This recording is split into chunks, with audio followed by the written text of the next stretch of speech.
Pirate Kingship. Chapter 1, Towing the Keel and Walking on the Plank. Pain, the pain is unspeakable. Byron felt as if an iron spike had pierced his chest. He felt cold and weak, and it seemed that something precious was rapidly slipping away from the hole. So much so that every nerve was twitching violently, emitting unbearable wails and screams. But he himself couldn't wake up at all, and fell into a long dream as if he was possessed by a nightmare. And in that dream, there were actually two of me and two completely different lives. The first one was born in an orphanage. He was trapped in reality but had a dream of traveling around the world. Unfortunately, after only working for a few years and before I could save enough money for the trip, I was suddenly diagnosed with a rare disease, ALS. He began to lose all body functions little by little, starting with his upper limbs. Within just a few years, he was unable to move, speak, swallow, or even breathe on his own. Until the body becomes a cage that imprisons the soul, and the person dies alone, helpless and desperate. Although the other self lost his mother at birth, he had a strict but kind father in a large and harmonious family. An uncle who, though troubled by intermittent mental illness, was wise and kind most of the time, a beautiful and gentle aunt who treated him like her own son. The cousin who often took me hunting and practiced swordplay, horsemanship, and sailing, the childhood sweetheart who spent the whole day chasing chickens and dogs together and doing nothing else. There are also many united and friendly family members, loyal vassals, and guardian knights. What's annoying is that the two lives in this dream are like being separated by thick frosted glass, and have been blurry from the very beginning. It was like seeing flowers in the fog, and Byron could not recall any details no matter what. I just vaguely remember that I seemed to have suffered a severe blow in a major incident not long ago. The huge memory palace in the mind that constitutes the personality is missing a crucial piece out of the blue, causing a chain collapse. The first life that had served as the foundation was accidentally exposed, helping him to barely hold up the palace from collapsing, but it also plunged him into complete chaos. He was now like a small boat that had lost its anchor, drifting in the torrent of shattered memories, not knowing what to do. Apart from deep-rooted instincts and common sense, even self-awareness is becoming blurred. After an unknown amount of time, Byron's mind was left with only one image that he remembered most vividly on a stormy night. Under his feet was a towering warship with a giant blue dragon figurehead on its bow, as big as a mountain. The father of this life seemed to be saying something to him anxiously, but he could only see his mouth opening and closing, and could not hear any sound at all. Then the icy cold deep-sea water completely submerged everything. Byron subconsciously felt that this might be the key to the incident. But the harder you try to hold on to them, the faster these memories disappear. Who am I? What happened on that stormy night? Where did the rest of the family go? At this time? Wow! A large basin of cold sea water splashed on his face, waking him suddenly from the nightmare. However, he did not notice at all that the moment he opened his eyes, a barely perceptible light flashed in his right eye, which was as blue as the sea. Slowly raising his head, Byron was shocked to find himself among a group of soaking wet drowned rats, with his hands and feet tied up with ropes. Lying on the deck of a wooden sailboat in a very embarrassing posture, several ragged sailors with fierce looks on their faces were standing in front of him, looking down at him. The leader was a burly man 2 meters tall, with a sailor's scimitar and a flintlock pistol hanging from his waist, and his body exuding a cold and bloody smell. He took a big gulp of rum from a bottle and said impatiently, "Don't you pigs just lie on the deck and play dead? The captain's babies don't like to eat motionless corpses, so get up and don't cause us any trouble." Hearing this, Byron, who was hiding in the crowd, felt his heart sink and glanced around secretly. The traces of swords, axes, and bullets on the half-man-high bulwarks were very fresh, and the golden bronze cannons on the open deck were particularly thick with the smell of gunpowder. There was filthy blood in the cracks of the deck that had not been wiped clean. Everywhere you look, you see ragged but strong sailors busy readying broken sail ropes, repairing the damaged hull after the naval battle, or rescuing the wounded. And at the top of the mast of this sailboat, there is a pirate flag with a black background and a white skull riding a shark hanging high. There is no doubt that this is a pirate ship that has just experienced a brutal bloody battle. No more than 1 nautical mile from the stern of the ship, in the hazy milky white fog, a shabby merchant ship that had been ravaged by artillery fire was sinking into the sea while burning. It seemed that after launching a stubborn counterattack against the pirate ship, they still could not escape the fate of being robbed and massacred. The bloody flag hung high on the mast of the pirate ship also proves this. That is a sign of slaughtering all enemy ships without leaving a single one alive.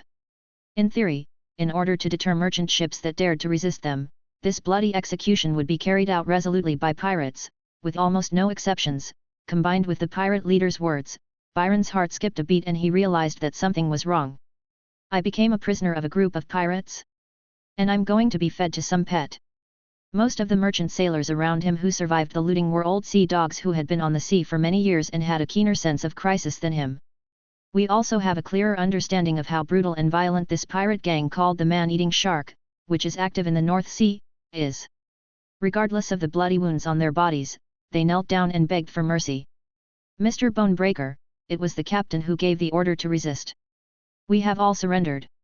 Please, don't kill us. Please spare me. I'm the gunner of the Pelican, I'm a technical crew member, I'm willing to join the Man-Eating Shark. The leading pirate, Bonebreaker Miles, who was also the first mate of the pirate ship, was not moved at all. He took another gulp of the rum he had stolen from the merchant ship and smiled coldly. It's really unfortunate. There is only one other person on your ship, the chef who is said to have served the nobles and got a chance to prove his worth by backstabbing your captain. No one else is worthy of the mercy of Captain Blood Eyes. Stop talking nonsense, those little guys should be waiting impatiently, send them down. After saying that, he waved his hand, and a group of ferocious pirates immediately stepped forward and dragged the captives, who were about to piss their pants, from the deck. Many sailors suffered mental breakdowns after being mercilessly sentenced to death by pirates. You see maggots, and that despicable traitor will not have a good end. I pray that the legendary ghost ship will take my soul away. The dead on the sea will one day take revenge on the living, God will not forgive you. Some cursed, some swore, and some took the time to pray to God. The old sailor walking beside Byron had his teeth chattering. Oh, God Almighty! We shouldn't have obeyed the captain's order and put out to sea at this time. What does the war for the throne of the Kingdom of Haddings have to do with us little sailors? Even if the Lancaster family of the Red Rose is defeated, our Pelican Chamber of Commerce will only be a vassal of their vassal. With your great protection, the White Rose York family who succeeded in taking over will definitely not do anything to us. Byron, who had been confused about the situation, finally pieced together the whole story from the emotional outbursts of these sailors before their death. This ordinary maritime robbery took place in the North Sea off the coast of the Old World. In the nearby island country of Hastings, the two major families with red and white roses as their emblems have been fighting for the throne for a full 30 years. Some time ago, these two great noble groups who had the right to inherit the throne once again brought their respective vassals to fight each other on land and sea, causing rivers of blood to flow. And in the middle of the night 5 days ago, a rare strong storm suddenly hit the battlefield of the naval battle between the two sides, the Strait of Dover at the southernmost end of the North Sea. The battle for the throne between the White Rose and the Red Rose was thus finally decided. All male members of the Red Rose Lancaster family, which originally occupied the throne of Hastings, disappeared in the storm. Even the first-class ship that the previous King Henry VI was on board, the Blue Dragon King, sank in the sea. The nobles and merchants who were originally dependent on Lancaster fled one after another for fear of being liquidated by the new king. Some fled to other countries on the continent along the North Sea coast, while others simply went to the overseas colonies that were in full swing. The Pelican, a merchant ship carrying part of the property of Lord Crawford, a Lancastrian, had sailed from Haddings 2 days earlier. The destination was the southern colony of the Banton Islands. However, they unexpectedly encountered the man-eating shark here and were suddenly hijacked by this group of brutal pirates, and their escape journey came to an abrupt end. Byron himself was a victim who was fished out of the sea when the Pelican passed by the outer waters of the Strait of Dover, the site of the original battlefield. No one knows his identity, including the captain who died with the ship. At this moment, he and the crew of the Pelican were captured by pirates. Red and White Rose, Blue Dragon King, Lancaster. Listening to this information, Byron's eyes gradually became dazed. The drifting and chaotic memories in my mind seemed to be anchored by these few words. Faces, some clear and some blurry, gradually appeared before his eyes. Especially in the midst of blood and fire, a burning red rose emblem stood out particularly. Warmth, admiration, love, regret, all kinds of extremely strong emotions surged up, making his heart ache. What? A shrill scream suddenly shook my eardrum. Byron shuddered and came back to his senses. Looking up suddenly, I saw that the bloody execution on the pirate ship had begun. On the forecastle of the pirate ship, a group of burly and fierce pirates were working together to drag a strong long rope from the starboard side to the port side. A shirtless sailor was also dragged from the bottom of the water through the keel covered with sharp parasitic barnacles, and was pulled out of the water from the other side. The whole process was like being cut into pieces, leaving him with countless bloody, horrific wounds deep enough to see the bones.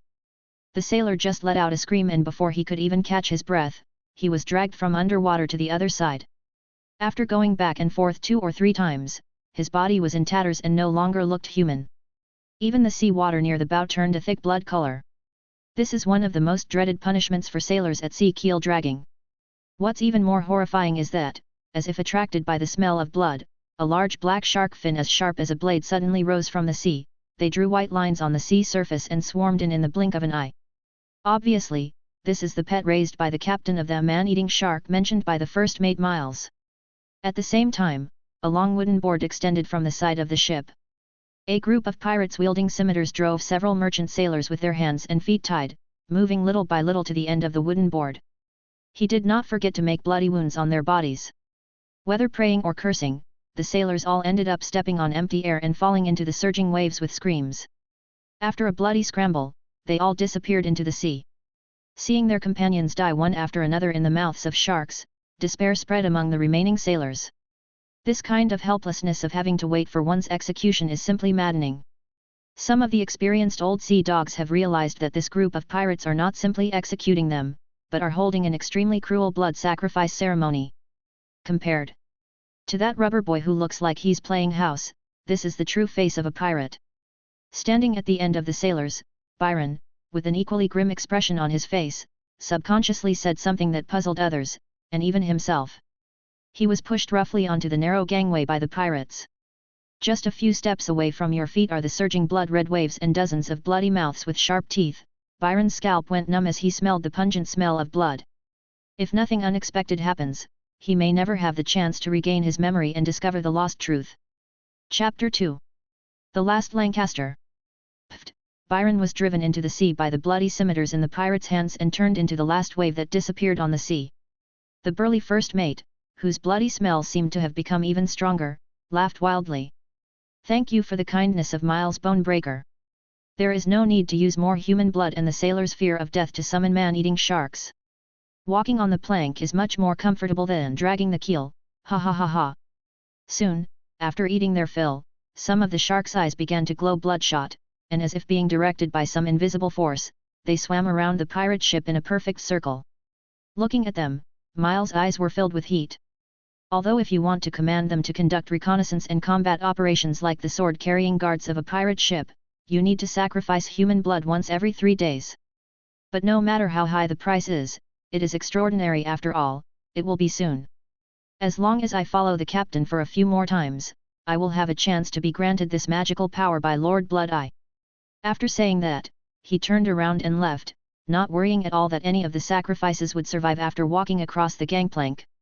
For a long time, the blood and tears of countless innocent souls have long forged their arrogance, and the man-eating shark has a terrifying reputation in the nearby waters. The facts were indeed similar to what he thought. A group of hungry sharks easily tore the old sailor who fell into the water in front of Byron into pieces, and immediately pounced on him. His hands and feet were tied tightly, and he had no power to resist. Byron knew very well that even a fully armed knight would surely die if he fell into such a dangerous situation, not to mention himself who was unarmed.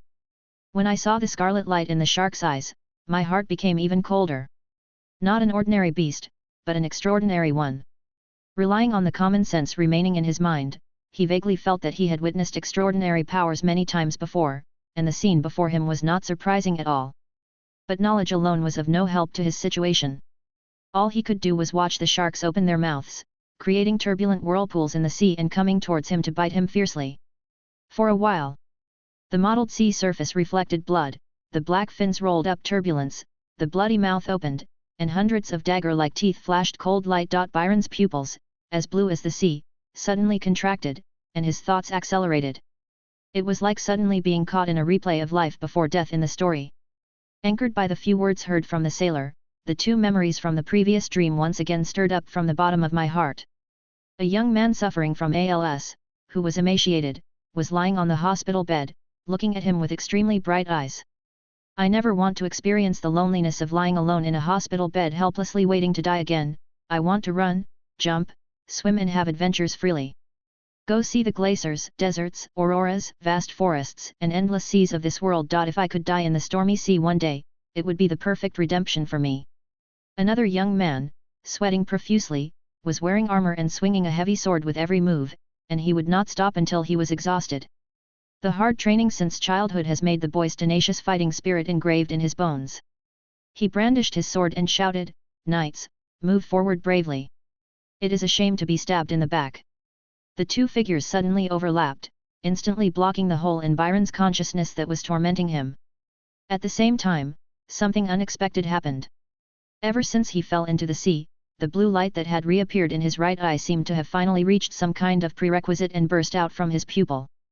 Suddenly, the majestic church bells echoed in his head, and scenes of wonder slowly unfolded before his eyes.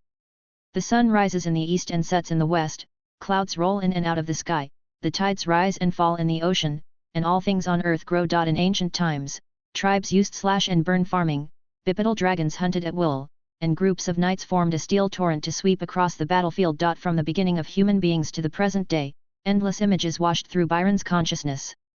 What is this? Just as Byron began to have doubts, the colorful river of light had already washed through every tiny blood vessel and nerve in his body. Before his eyes, it condensed into a diary with yellowed pages and some dried water stains. No, that's an ancient ship's log. There was no text on the cover, only an eye as blue as the sea. At the moment Byron looked into her eyes, the diary suddenly opened and a dark blue ink began to write automatically. The passion for life, the desire for freedom, the courage to never back down even in the face of a powerful enemy, and an anchor from the correct history, conditions met. The log is restarted and will begin recording new history soon. Turn over the title page and start writing the text. Some say we live on a peaceful island called ignorance, surrounded by an endless black ocean.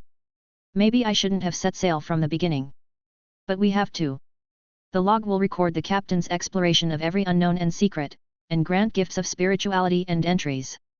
Starting point, on October 1471, 10 in the Silver Age, the War of the Red and White Roses in the Kingdom of Haddings ended, and the throne belonged to the White Rose York family. Captain Byron Lancaster, Lo Yi, maybe you only need a little help to write your own legend in this era. In an instant, it was as if a bomb exploded in Byron's mind, and his eyes shone brightly.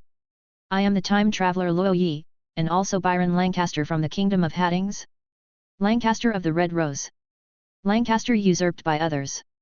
There was a rushing sound of wind in his ears, and a torrent of memories carrying a strong smell of fish and blood instantly swept into his consciousness. Boom!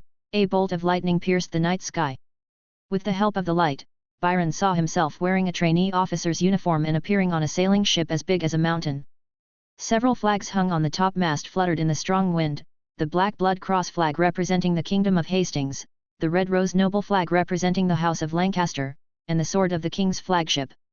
There is the Storm flag representing the Grand Commander of the Storm Knights, the Fleet Commander's flag, the Captain's flag with long pennants, and a giant blue dragon figurehead. This is the Lancaster family's first-class battleship, the Blue Dragon King. With the help of this ship's log, Byron's consciousness returned to 5 days ago, the night when York and Lancaster decided who would own the throne. It was also the memory that he had inexplicably lost.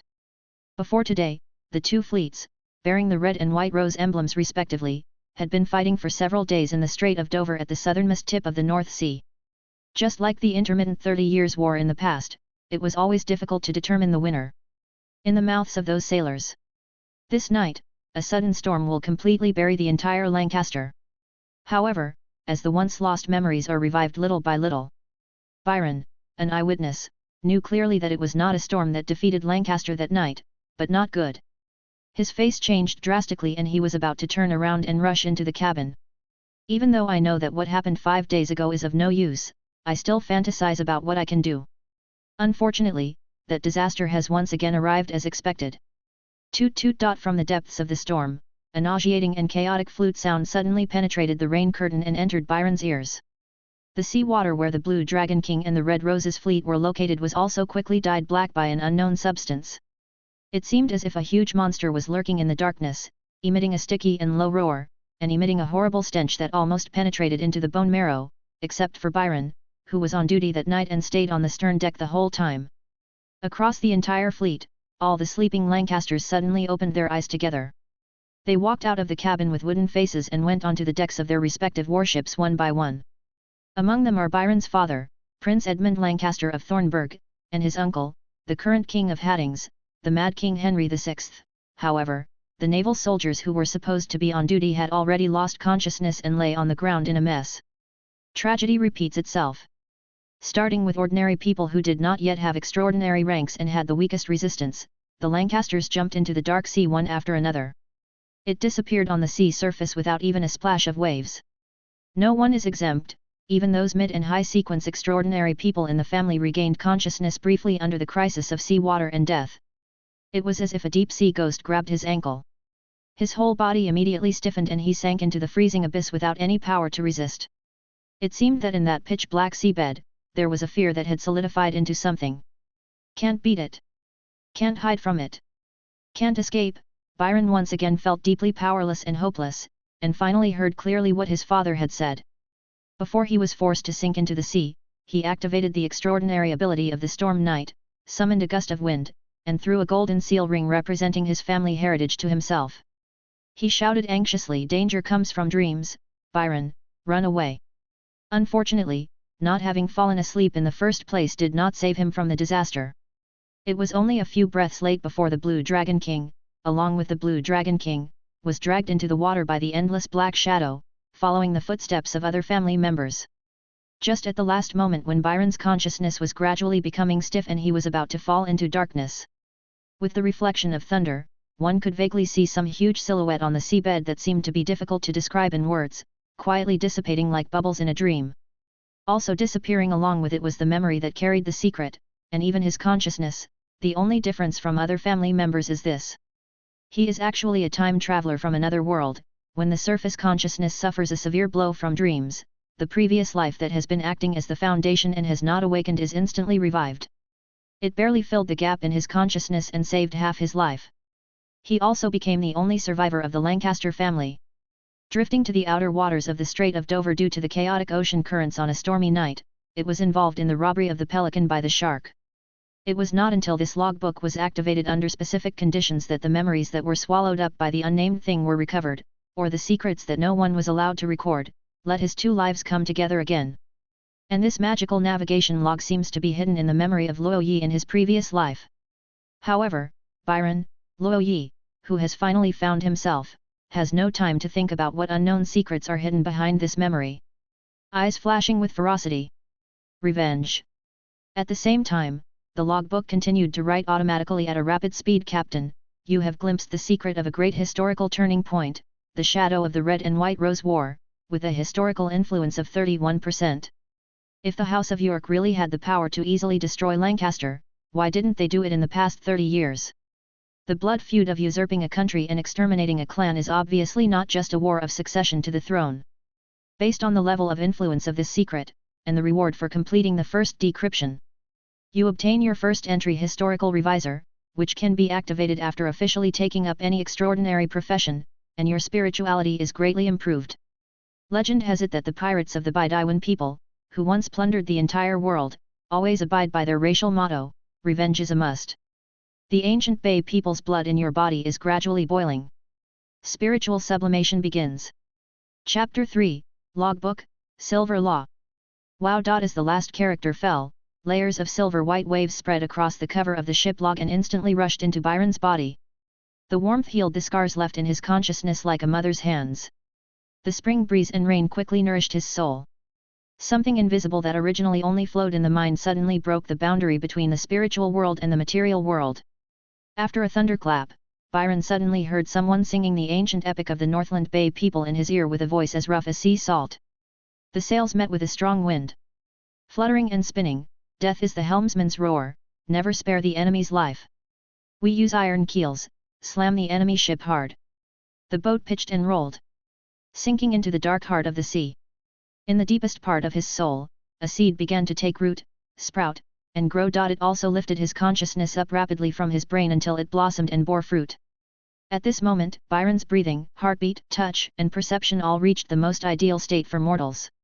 He was like an experienced sailor, holding the rope of the sail tightly and letting the sea breeze blow his hair. Feel the joy of the ship breaking through the waves at this moment. The sail, the ship, the wind, and the sea create a harmonious resonance in the sailor's blood vessels. It seemed like a long time had passed, yet it seemed like only a moment had passed. The epic chant suddenly became louder. In this way, I got a lot of scars. Break down the prison door, my soul ascends to heaven. Climb the stars of your homeland. The warrior's soul raises the cup, drink up the overflowing wine. I wish you all the best. Northland. I wish you well. Boom. There was a loud bang as the stone door above my head was suddenly pushed open. A fish trapped in the deep sea, never seeing the sun, finally jumped out of the sea. Just like the ancestors of terrestrial creatures billions of years ago, we took the first step onto land and saw the magnificent world outside with its various forms.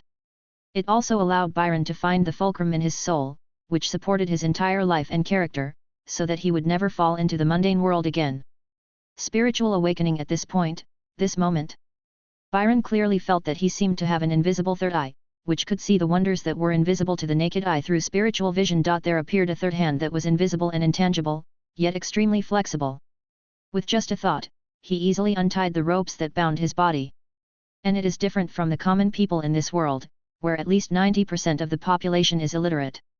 As a descendant of a royal aristocratic family, he was able to receive complete basic education and extraordinary knowledge since childhood. I was fully aware of my current situation and it took me only the blink of an eye to adapt to this new experience. Spiritual awakening is like having an invisible and intangible magical organ appear in your body. This organ cannot be seen or touched, but it is the origin of all extraordinary powers and the prerequisite for every mysterious profession to take up a position. At the same time, Byron was well aware that his spiritual awakening was not over. In this world, humans are just ordinary creatures that have risen from the dust, and have never been the masters of the extraordinary world. Every spiritual sublimation is a transgression in terms of status and carries unpredictable risks. At this time, we must communicate with the source of human supernatural power and thoroughly complete the final anchoring, so that we can truly master this great power that does not originally belong to humans.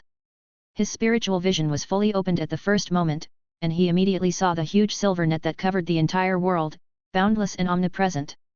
That is the silver law that protects all human countries and serves as the source of all orthodox supernatural powers, and a series of extraordinary promotion systems derived from the law is the core ladder of glory.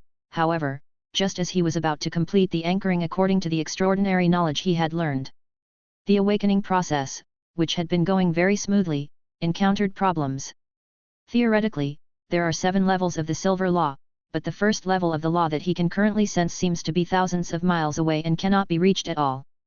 The law is against me. Byron, Luo Yi, who was essentially an outsider, soon realized the problem from his incompatibility.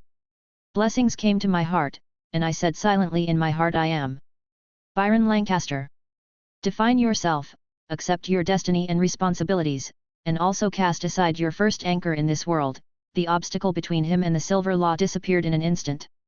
The pure white spiritual glow suddenly turned into an anchor-like light ribbon, easily hooking onto the first layer of the law and completely stabilizing its own existence. It also made him a node in this huge network. The knowledge and experience flowing in the French Open fed back to him, giving him true extraordinary power. Sublimation completed. The long transformation of the spiritual world only takes a short moment in the real world. Byron, who was reborn, exhaled deeply and watched the foul air in his chest turn into bubbles and rise to the surface.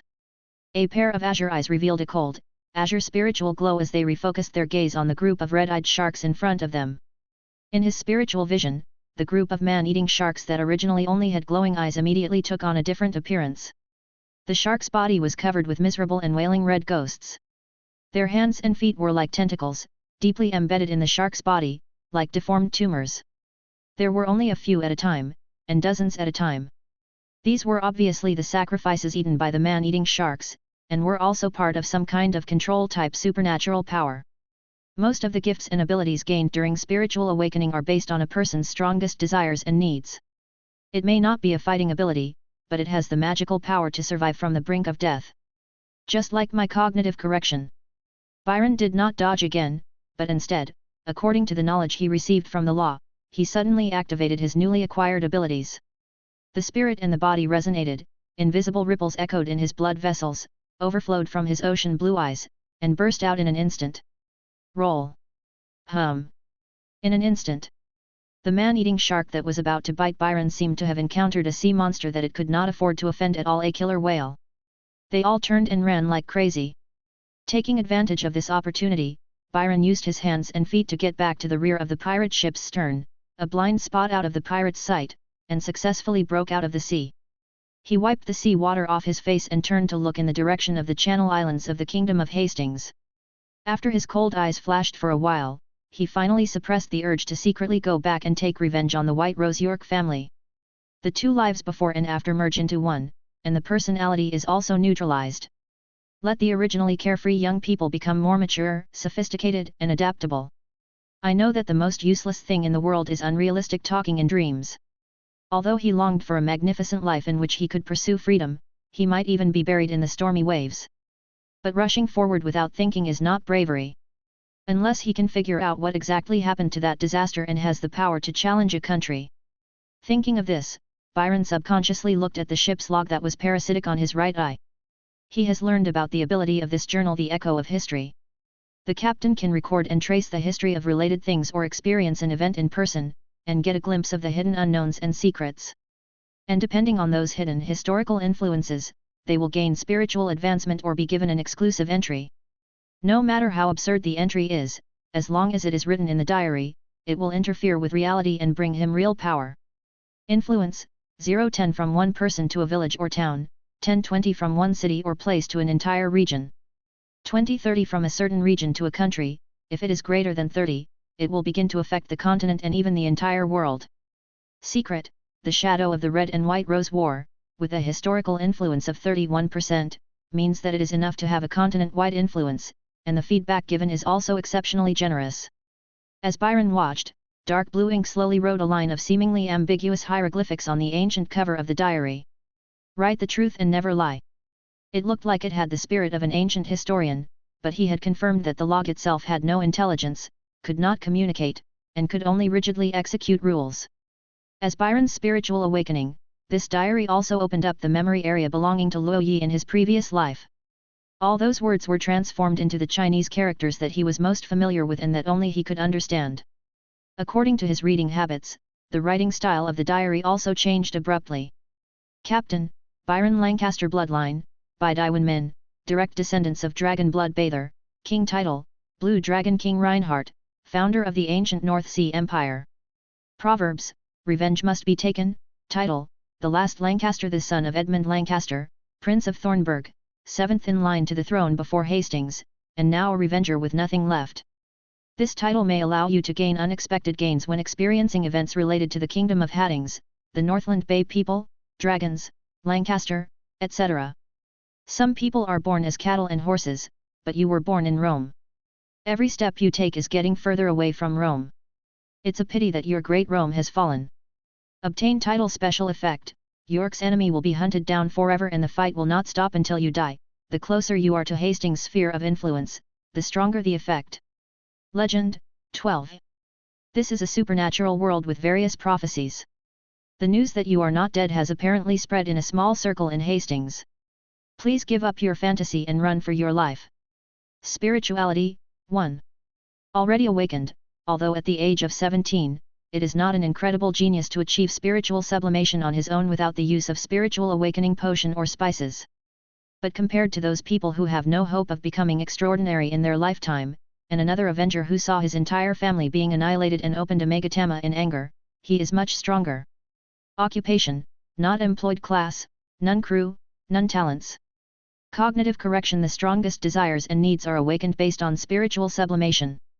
It can simulate other creatures or its own kind on a cognitive level, and can pretend to be a predator, a member of the same kind, or a prey, or can even perfectly replace another person, a magical skill for escaping. Weather intuition: many animals have senses far superior to humans, especially they are extremely sensitive to weather changes, and you are the same today.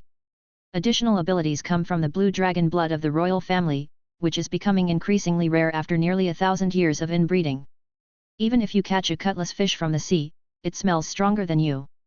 Don't fantasize about returning to your ancestral bloodline and reaching the peak of your life in one step. You don't have this fate. Knowledge: storm swordsmanship: the night training you received in the Kingdom Knights laid a good foundation for you, navigation, gunnery, musketry, and shipboard combat, excellent graduates of the Royal Naval College, proficient in every sailor's job duties, but lacking experience, law and natural history. Your origin gives you a vision far beyond that of ordinary people, and the opportunity to access various precious knowledge, which helps you avoid various dangers in the extraordinary world to the greatest extent possible.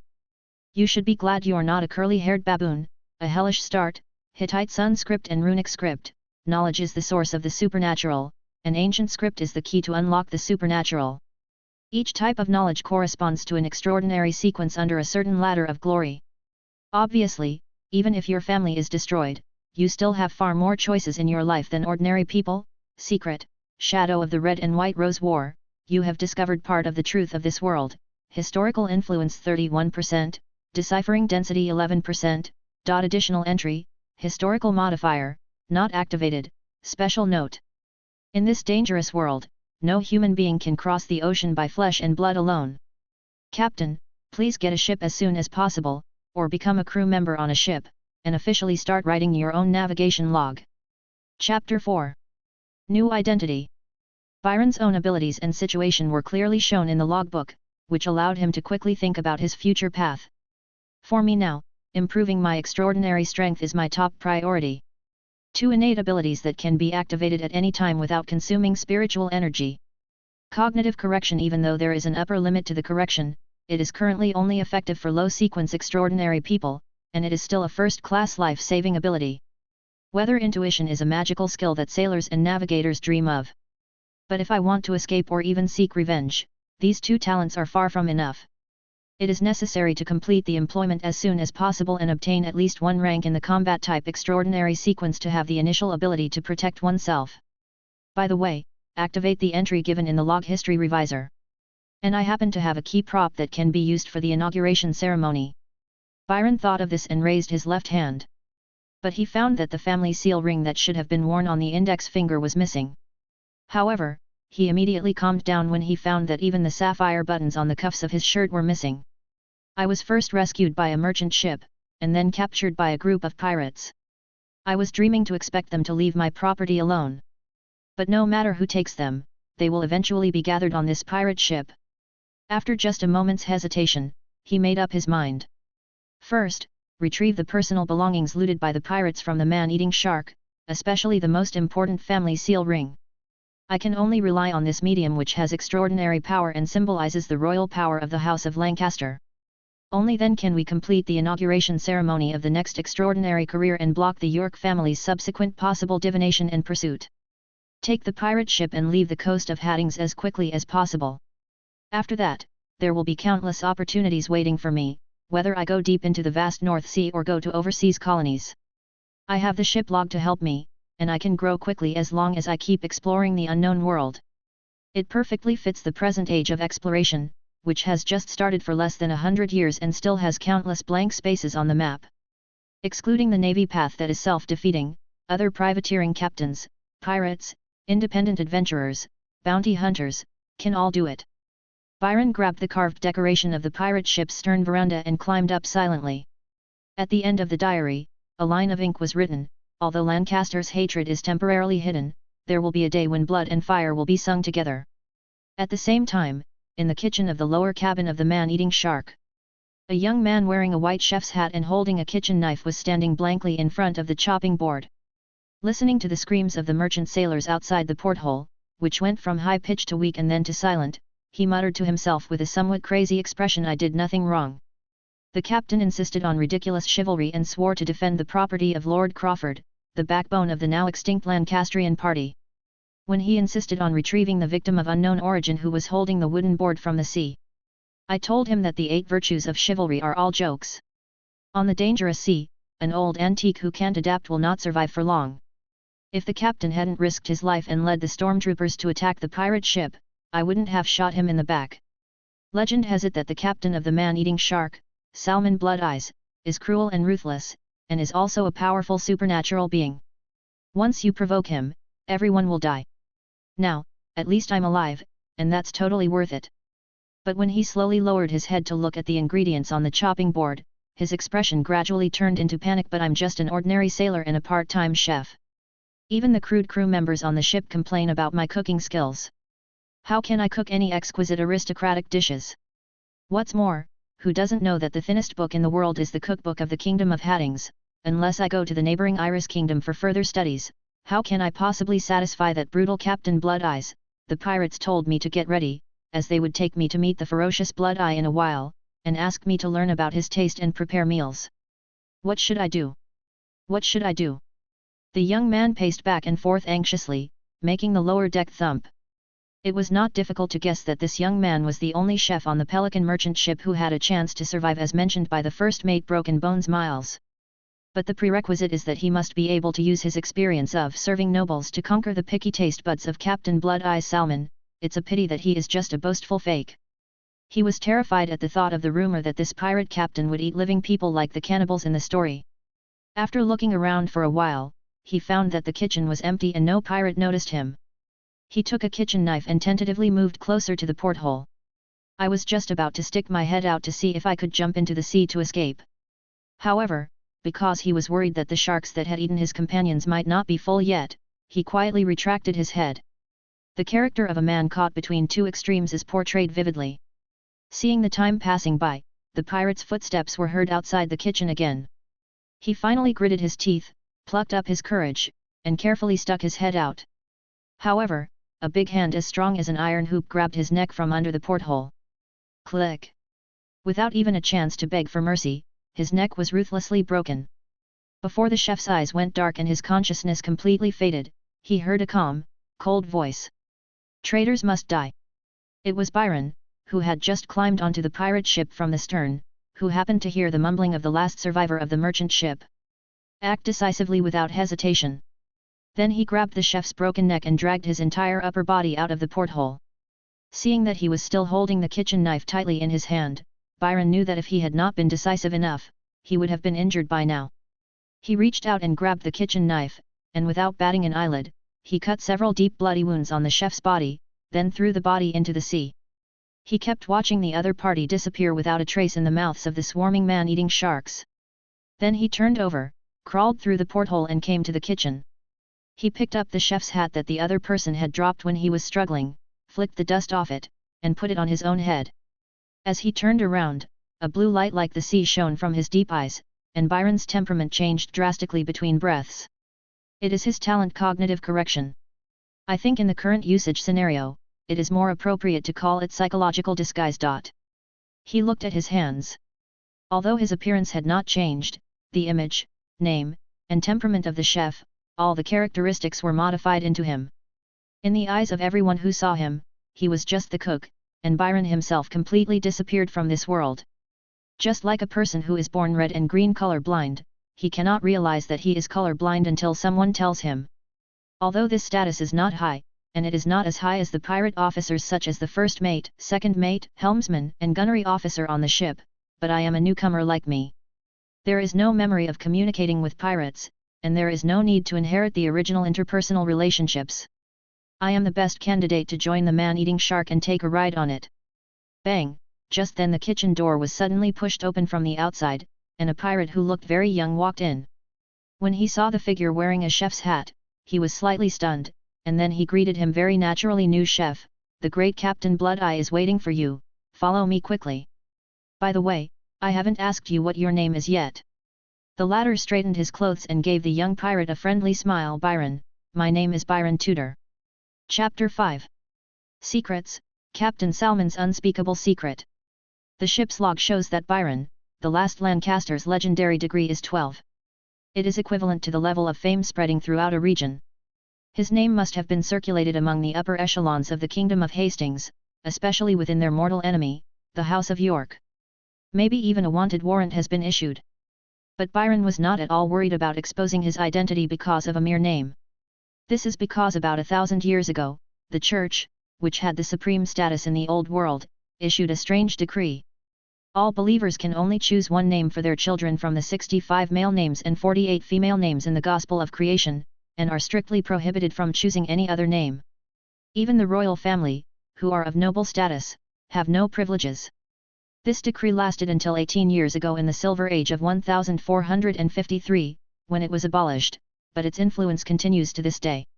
In the many countries in the eastern part of the Old World that believe in the Creator, the rate of repetition of names can only be described as horrifying. Commoners would give themselves nicknames such as Fat Man, Shorty Man, or Crooked Mouth, while nobles would be addressed by adding the fiefdom in front of their names to distinguish them. Even the king's name was repeated on a large scale, and he had to be referred to by his name plus several generations. For example, Byron's uncle, the previous king of Hattings, Henry VI, the Mad King, was the sixth king named Henry in the dynasty. The previous king, Byron's grandfather Henry V, was the fifth, and his great-grandfather Henry IV was the fourth. So all Byron needed to do to escape was to change his last name. Tudor comes from his mother in this life. The same was true for the young pirate who was leading him in front. After deliberately asking questions, Byron learned that his name was Little Hans and his father's name was Old Hans, and both father and son were carpenters on the pirate ship. Like himself, it was also a trophy taken by pirates during a robbery. But the father and son were much luckier than the crew of the Pelican. Not only was he not fed to sharks, but he also gained a high status on the pirate ship thanks to his superb carpentry skills. Not low status. Still very young, Byron immediately realized that this was a good opportunity to gather intelligence and deliberately slowed down his pace. The two men walked up the wooden ladder of the pirate ship, one in front and one behind, from the lower deck adjacent to the bottom cabin, to the gun deck, and then up the stairs leading to the open deck. Little Hans, who was in charge of leading the way, didn't know this. Just by taking this journey, the logbook was able to peek into the history of this pirate ship through echoes of history. Dark blue ink quickly wrote on the page Pirate Ship Man-Eating Shark, a small galleon improved from a carrack. It is 22 meters long, 6 meters wide, has a draft of 2.75 meters and a displacement of 200 tons. Its armament includes 7 6-pound guns on both sides of the open deck, and 2 2-pound guns at the bow and stern. The hull and deck are made of white oak, a specialty of the Hattings Strait Islands, while the mast is made of cedar grown on the Evernight Peninsula. The initial form was an armed merchant ship of the Banton Ocean Trading Company of the Kingdom of Hastings. Later, it was carefully modified by a shipbuilder named Old Hans. The forecastle and stern were lowered to improve speed and operability, the gun deck was converted to provide accommodation for sailors, and the armament was also replaced at great expense from the original 4-pound gun to a 6-pound gun.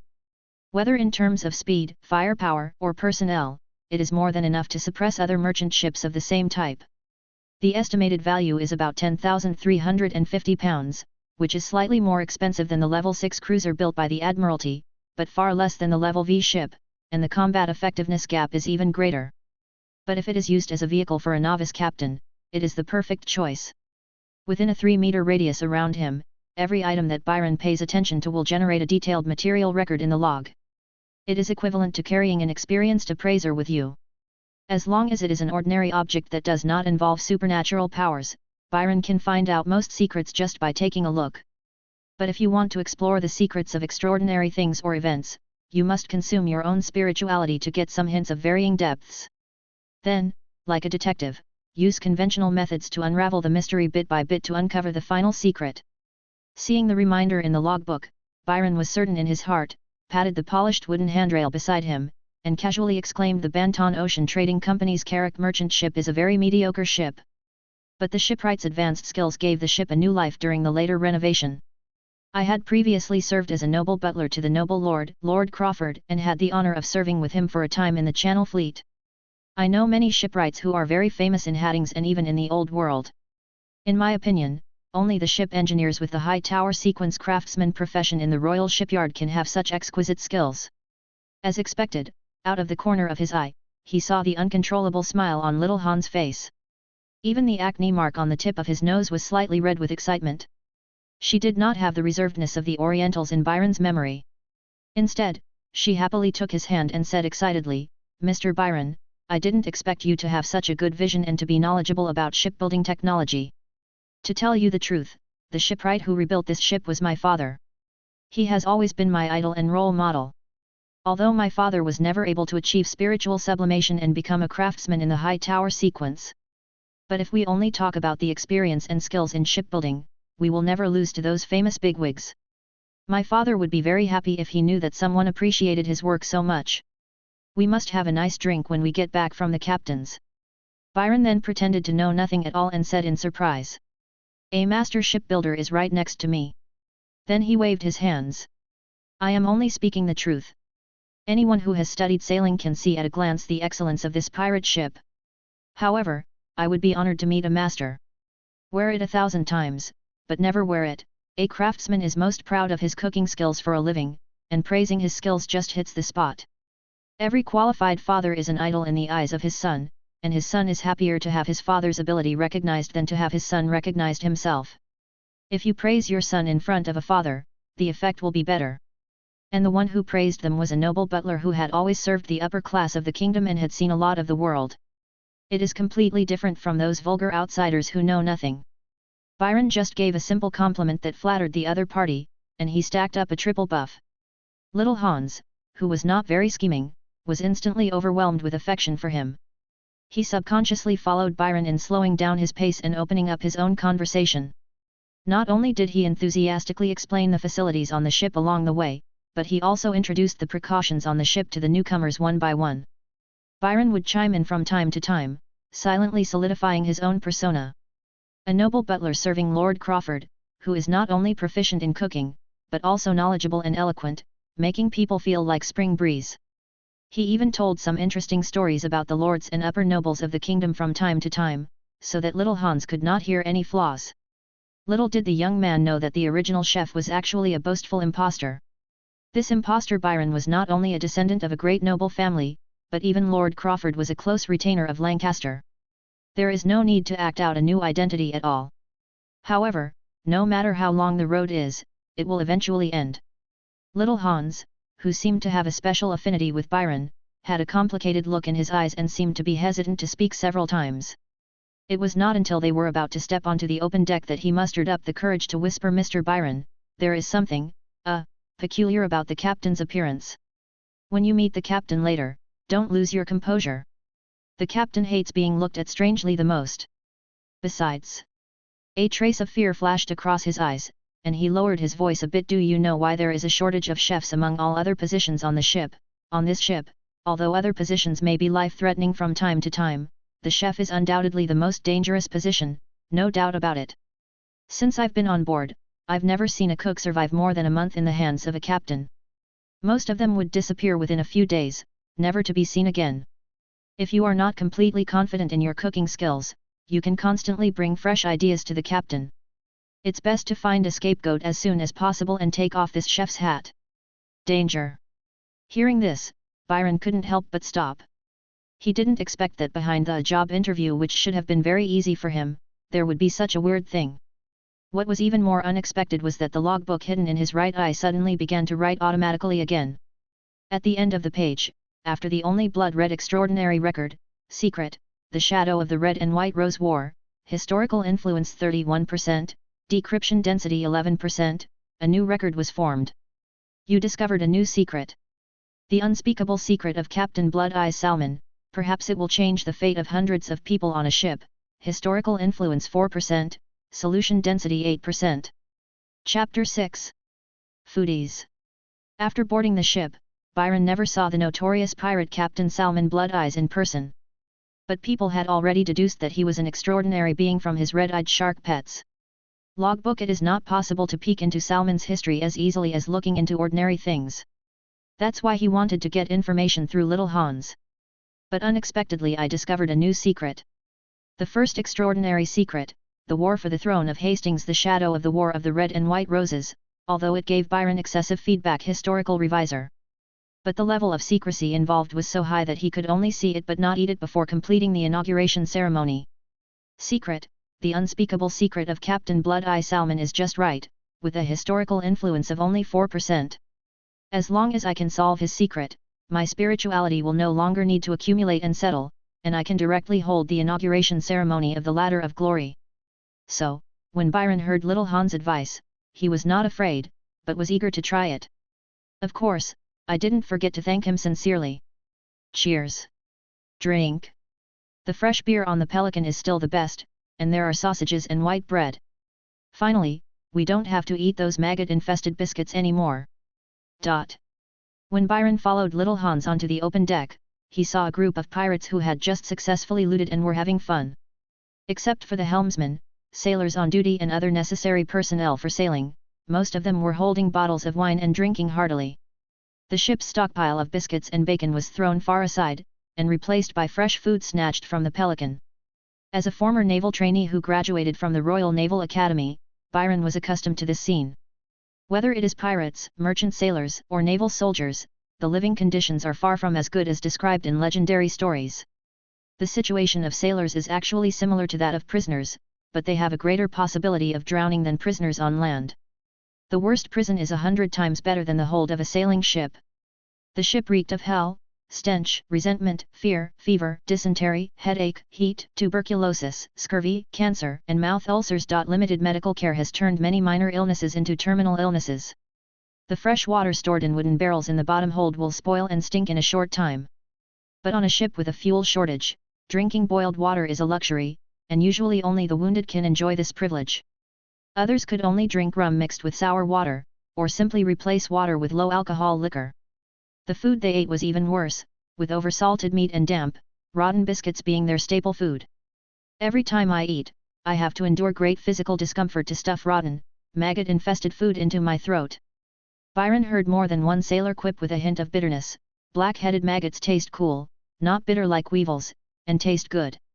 Especially for pirates who cruise on the sea for a long time, it is difficult for them to get supplies in normal ports, and their logistical conditions are even worse.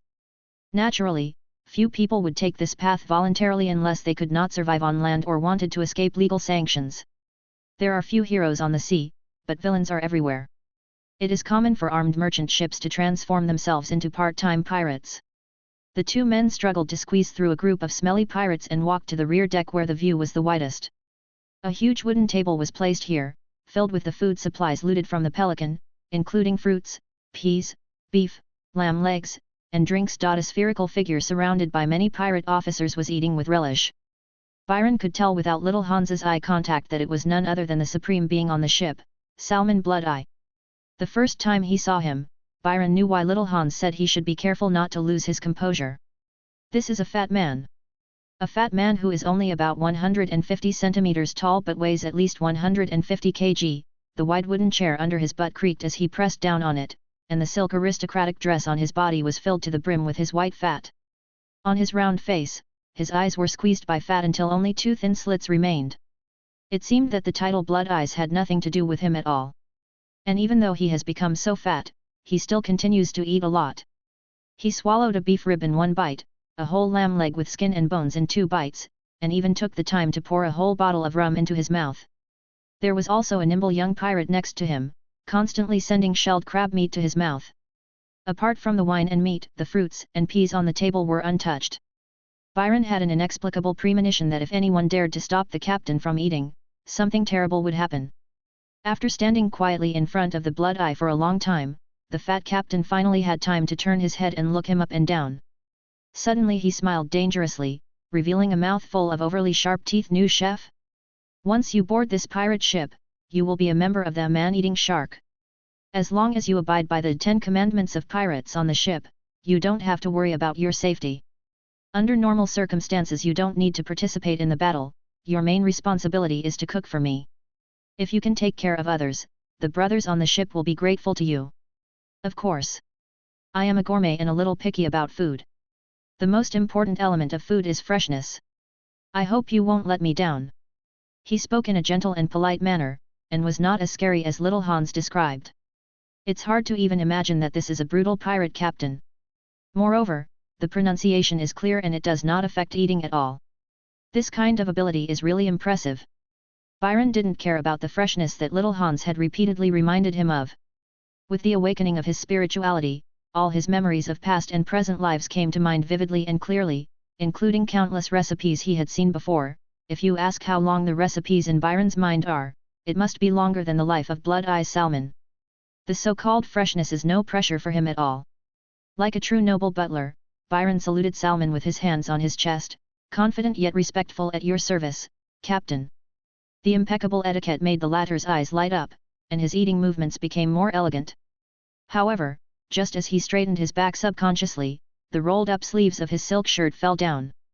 He revealed a pair of deformed hands that looked like chicken claws, and there were bumpy protrusions on his hands and arms, especially on the joints, which made people's scalp tingle at the sight of it. Perhaps others cannot recognize it due to their limited knowledge. But Byron, who had become a doctor after suffering from illness in his previous life, recognized at a glance that it was actually densely packed gout stones. Even though Byron was knowledgeable, he had never seen a case as serious as his. My heart was shaken. You're probably going to pee blood at this rate, right? Not only is he extremely fat and overweight, he also eats a lot of meat and drinks alcohol, doesn't eat any vegetables or fruits, and doesn't drink water. Isn't this the way to seek death? Secret, the unspeakable secret of blood. The decoding density jumped from 8% to 20% in one go. The pirate captain naturally had no idea what this new member was thinking. He ate and drank at the same speed, but he seemed to be getting hungrier the more he ate. He could never feel full. With his mouth full of food, he couldn't wait to ask if the quality of the food is not up to par, then the only way to satisfy it is with quantity. I have to eat 5 meals a day, and the next meal will be in 3 hours. You will definitely cook a special dish that I have never eaten before. Staring at Byron's eyes, 2 rays of blood as cold as knives suddenly burst out, exactly the same as those of the man eating sharks. It gave Byron a chill. It was also at this time. Click. What?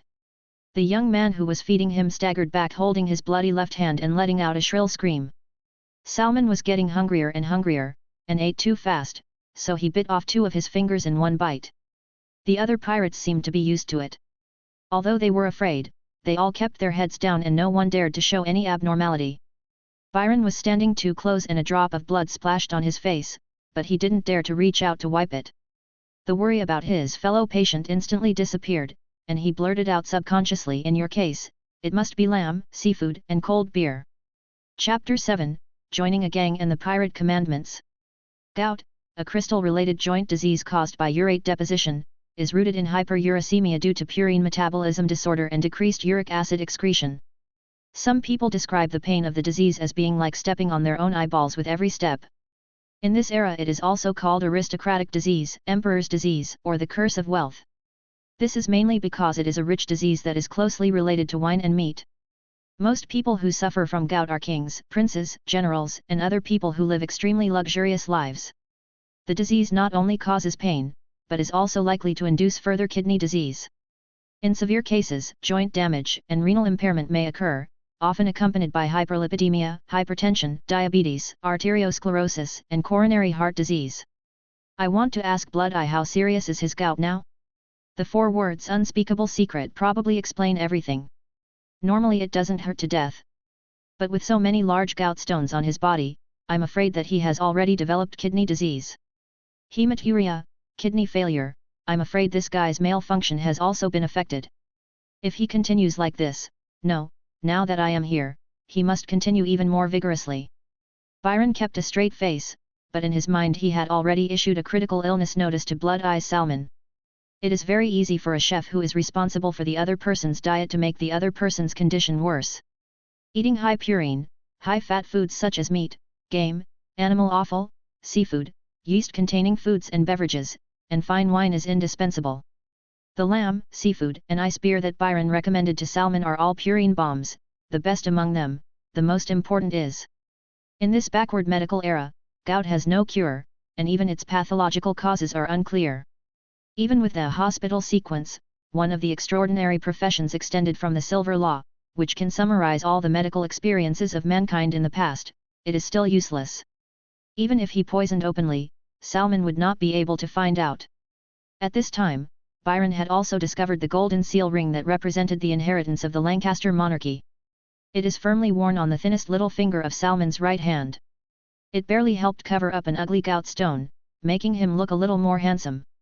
Of course, this seal ring is a special and extraordinary object. In the hands of outsiders, it is at most an ordinary antique ring, and will not reveal any heraldic emblem of the Lancaster family. Now that he has become a chef, Byron has plenty of time to slowly help Salmon increase his purine concentration so that he can get his ring back without using violence. Lamb and seafood with cold beer. Amid the silence of all the pirates, Salmon picked up a napkin and wiped the blood from the corner of his mouth as if nothing had happened. Although I feel that these foods don't seem to be anything special, they are just stews or barbecues, and I have eaten a lot of them. But Byron's identity as a former noble butler and his confidence and self-assurance still made him smile dangerously. "Then I'll wait and see. But, Mr. Chef, I am sure you do not want to know the consequences of not being able to satisfy my appetite." As he spoke, he waved to the first mate Bonebreaker Miles, who was standing beside him, signaling. The latter immediately placed a yellowed parchment the size of a nautical chart on the table in front of Byron.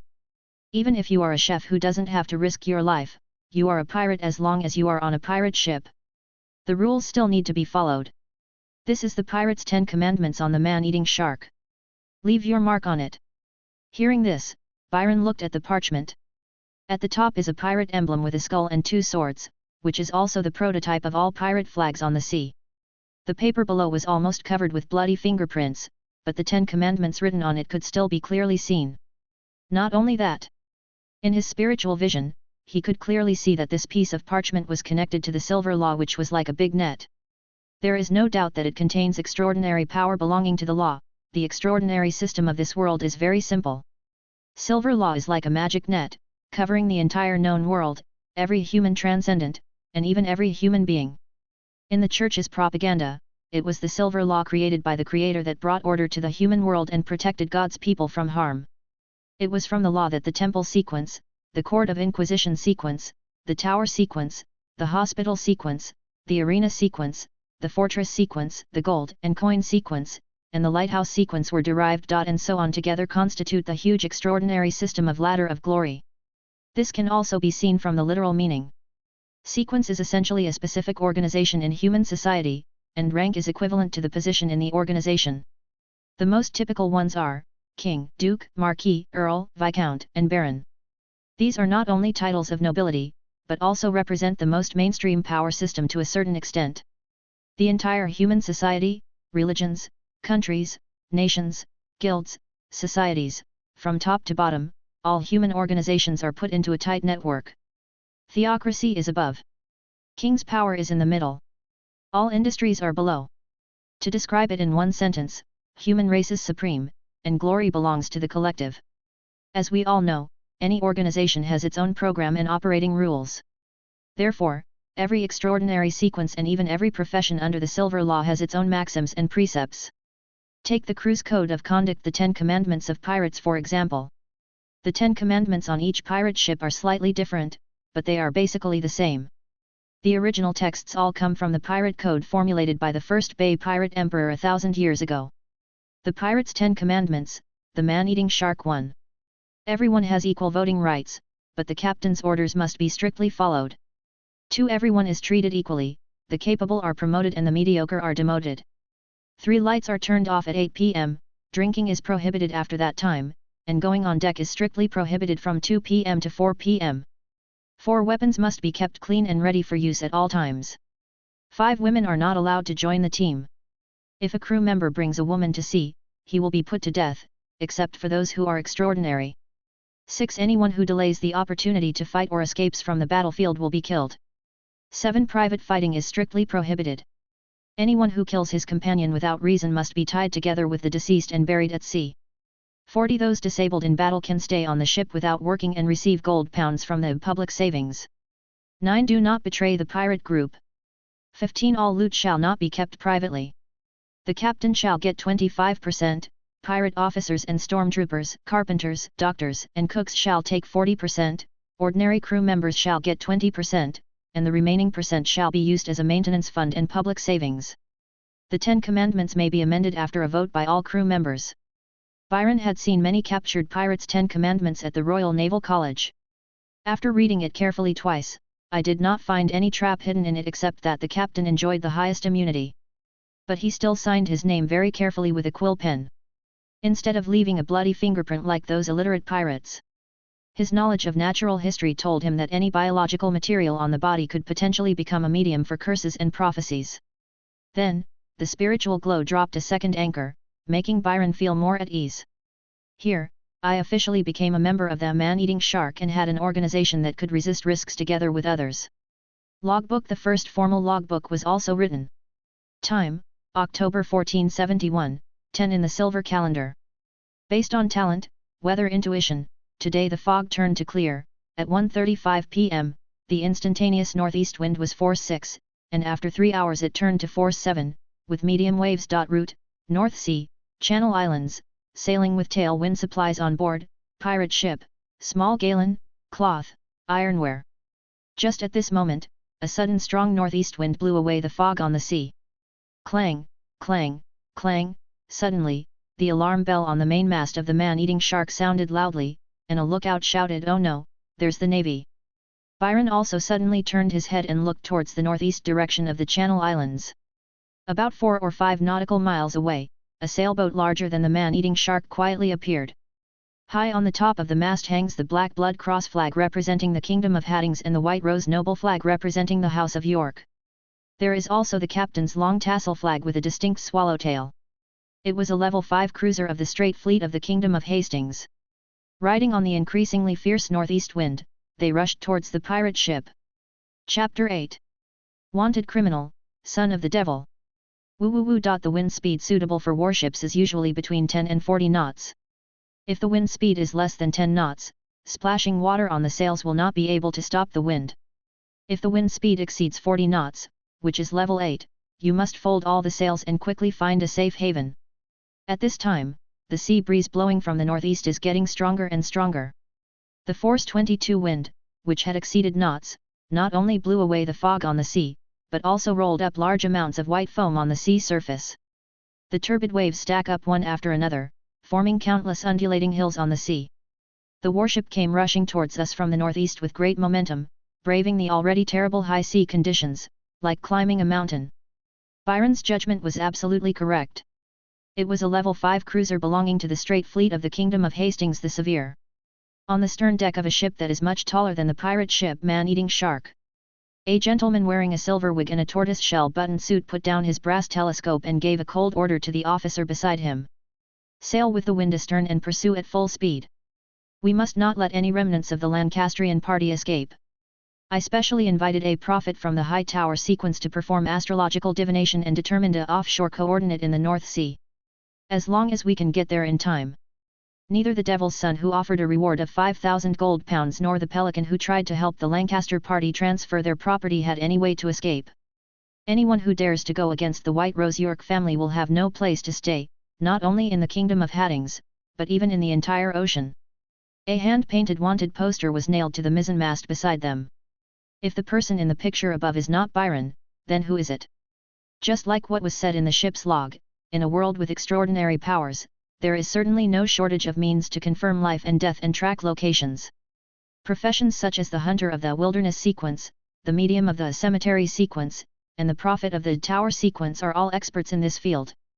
After the York family came to power, the news announced to the public was that the Lancaster bloodline had been completely severed in the storm. No one in the world is qualified to threaten their inheritance and legitimacy. This is understandable. Which winner doesn't want to dress up this little girl, history, but beneath the surface? However, a few core members have already seen the investigation report on their arch-enemy Red Rose made by the Hounds, composed of extraordinary people of various sequences under their command. Immediately start hunting down Byron, the last Lancaster, in secret. While offering a high bounty within the Navy, he was also given a wanted criminal code name, Son of the Devil, which sounded extremely evil. I was afraid that this thorn in my side wouldn't die fast enough. Of course, it is also possible that the effect of Byron's title, Enemy of York, Eternal Pursuit, until death, was triggered. Liberty is too far, York is too close. Byron, who luckily managed to escape from the pirates, was far from out of danger. On the Severe, Lieutenant Colonel Harold, who was unaware of Byron's true identity and importance, hesitated for a moment, then stepped forward and persuaded, "But, Your Excellency, the weather on the North Sea in late autumn is very changeable. In addition, the aftermath of the strange storm 5 days ago was still lingering. The wind speed at sea is still rising and the wave height has already reached nearly 2 meters. It is too dangerous to chase the enemy ship in such high sea conditions. Once the wind speed exceeds 40 knots, it will be too late to hide in a safe harbor." With that cautious look, where is the slightest bit of the dignity of a captain who has the power of life and death over a ship's worth of soldiers? But who could blame Baron Adonis, who gave orders on his own, for coming from the newly crowned York family? Even if he was just a descendant of a branch family who was urgently canonized to consolidate the family's power. That was also the only royal family in the Kingdom of Hastings that was recognized by the Iron Law of Kingship, Magna Carta after the Lancastrian genocide. Hear the words. Baron Adonis, wearing a wig, had a pair of blue eyes similar to Byron's, which turned slightly cold. He stared at Captain Harold for a long time.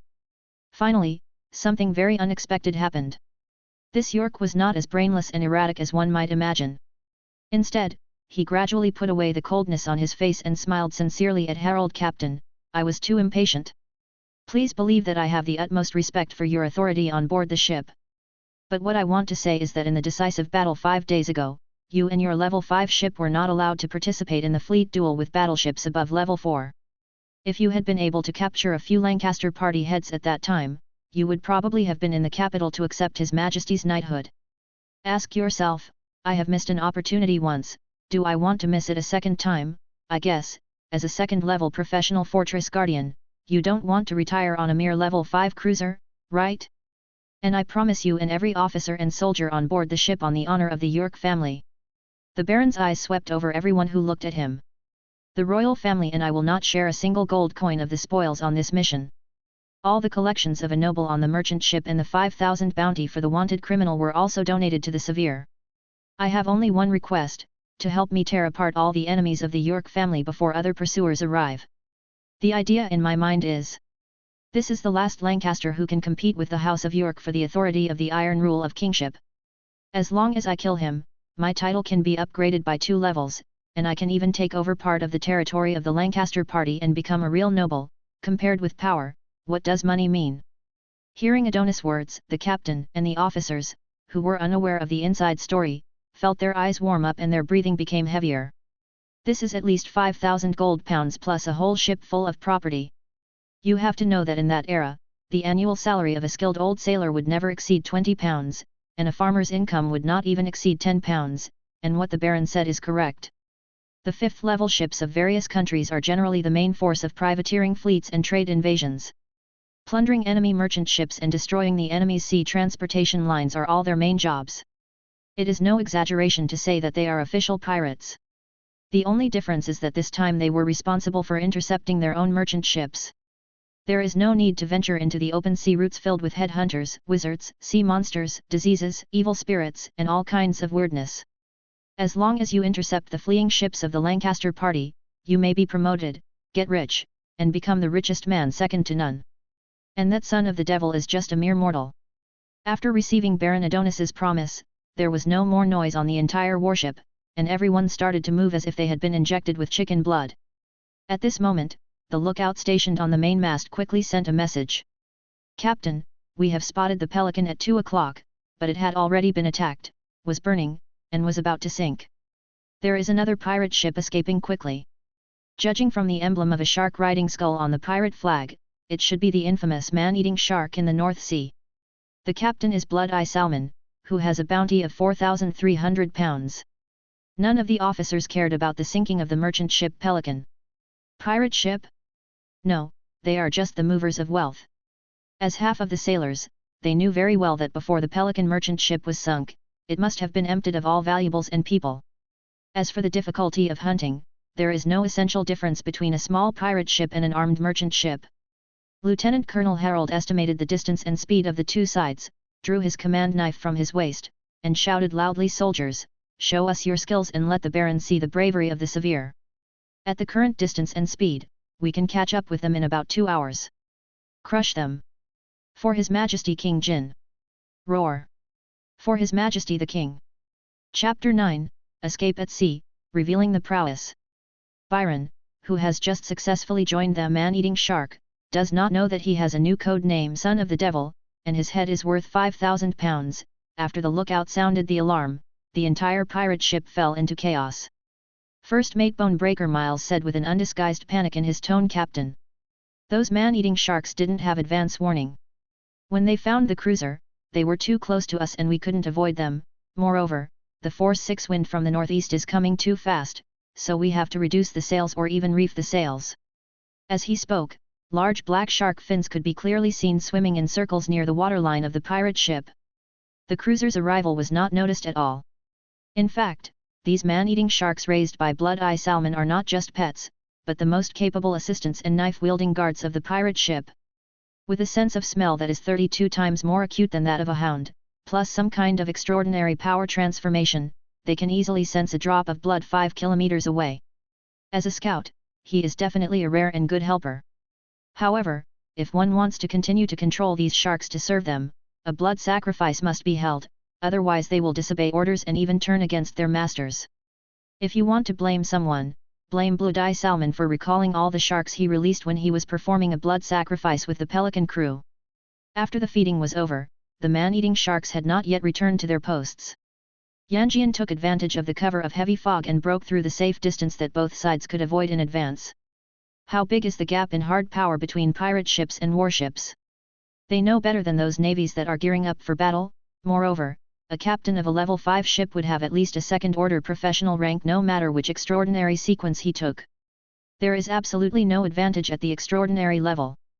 Blood-Eye Salmon finally stopped eating. His eyes, which were originally like slits, suddenly widened and emitted blood light, scanning the entire ship. All the pirates, including Byron, were startled. Then he decisively issued the order, "I'll take the helm myself. Order, fold the topsail and topsail, reef the topsail by 50%, abandon those worthless baggage, reduce weight and speed up, and do everything possible to get rid of them." On a fully rigged galleon, a foremast or mainmast usually has 4 sails hanging from it, from bottom to top: main, topsail, topsail, and pole sail. Just to control a square sail, 9 types of rigging are required: halyard, rigging rope, rigging halyard, sheet, head sheet, batten halyard, and 3 sets of furling halyards for the sheet/bottom/side. A sailing battleship usually has 11 cross sails, so these rigging need to be repeated 11 times, for a total of at least 99 riggings. Large battleships may have more than one similar rigging. Therefore, as the only power source for a sailboat, the extremely complicated sail rig needs to be carefully adjusted from time to time to achieve high speed. You must also be prepared to deal with sudden changes in wind direction at sea. Once the sails are damaged and a large area of the ship loses speed, it will be the end of us, isolated and helpless in the vast ocean. As ordered. The rigger immediately ordered the sailors to tighten the capstan and reef the topsail and pole sail as soon as possible. At the same time, he commanded a group of the bravest sailors to climb up the tall and sturdy mast along the fishing net-like side ropes in the bumpy waves. Use the reefing spike to reduce the windward area of the upper sail, reducing the sail area by 50% at one time. If the sails are allowed to fully sail, the overly strong bowing effect of the cross sail alone may cause the warship to constantly kowtow at sea.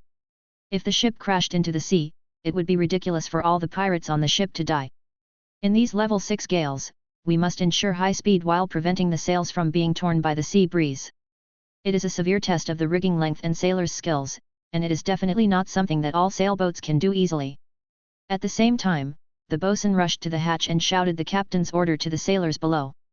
"The captain has ordered us to abandon the baggage. Quick, quick, quick! Pft, pft, blankets, cloth, ironware, wine barrels, and iron pots stolen from the Pelican fell into the sea one after another." The warships behind showed no intention of slowing down to salvage the spoils. It was obvious that he didn't care about these odds and ends and only had eyes for the big fish on the pirate ship. As time went by, the pirates had exhausted all their tricks and the distance between the two sides continued to narrow. It's only a matter of time before you're caught up. The pirates of the man-eating shark took up their respective battle positions, shouting and yelling, carrying machetes, daggers, boarding axes, and muskets. All pirates knew that they did not have a privateering license issued by the Kingdom of Hattings. Once caught, the only outcome would be hanging on the gallows. Byron watched the cruiser coming from the northeast become clearer and clearer, and the malice he sensed with his spirituality became stronger and stronger. He muttered to himself, "One is a soldier and the other is a thief. It's reasonable for you to kill each other. But the premise is that I am not on this boat. If the weather, wind direction, and relative position were different, the pirate ship might still be able to escape by relying on its inherent flexibility. But at present, sailing under exactly the same tailwind is precisely the home ground for medium-sized warships such as cruisers.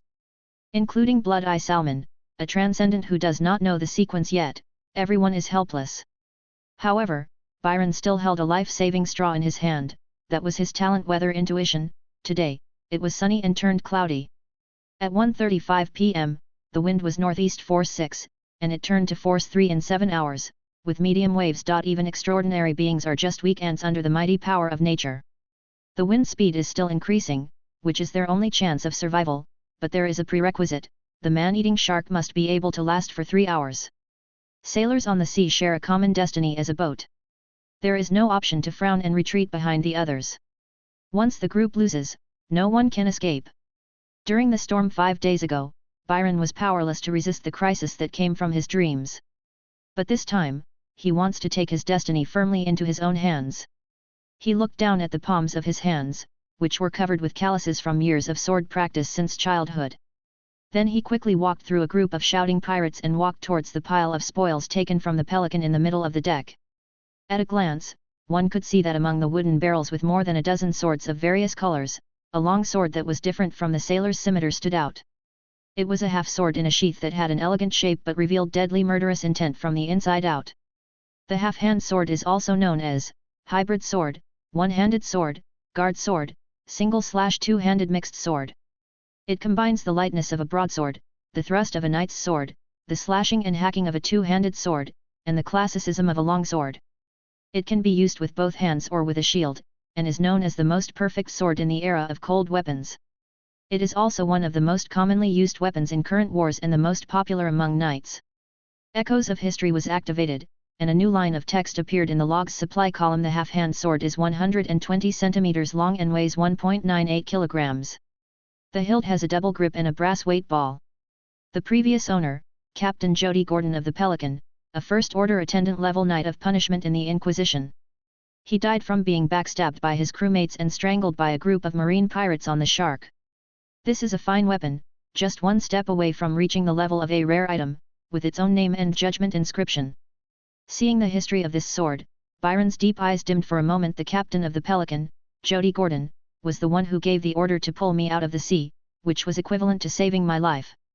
Although a vassal of a vassal, he is not my vassal. But Lord Crawford died fighting for Lancaster, and you died protecting Lord Crawford's property. I will bear all your hatred in the name of Lancaster, and I will make them pay with blood. At this moment, a cold shout suddenly sounded behind Byron. New boy, put down your sword. Newcomers on board are not eligible to share our spoils. When he looked up, he saw the first mate, Bone Crusher Miles, walking towards him aggressively. Salmon Blood Eyes, who was at the helm himself, did not stop it either. No matter how strict the rules are on the pirate ship, they still belong to the black zone of the lawful evil camp. Newcomers always have to go through this step to show their respect. Their future status and how much say they have are largely determined by their performance at this time. Oh! There was a flash of murderous intent in Byron's eyes.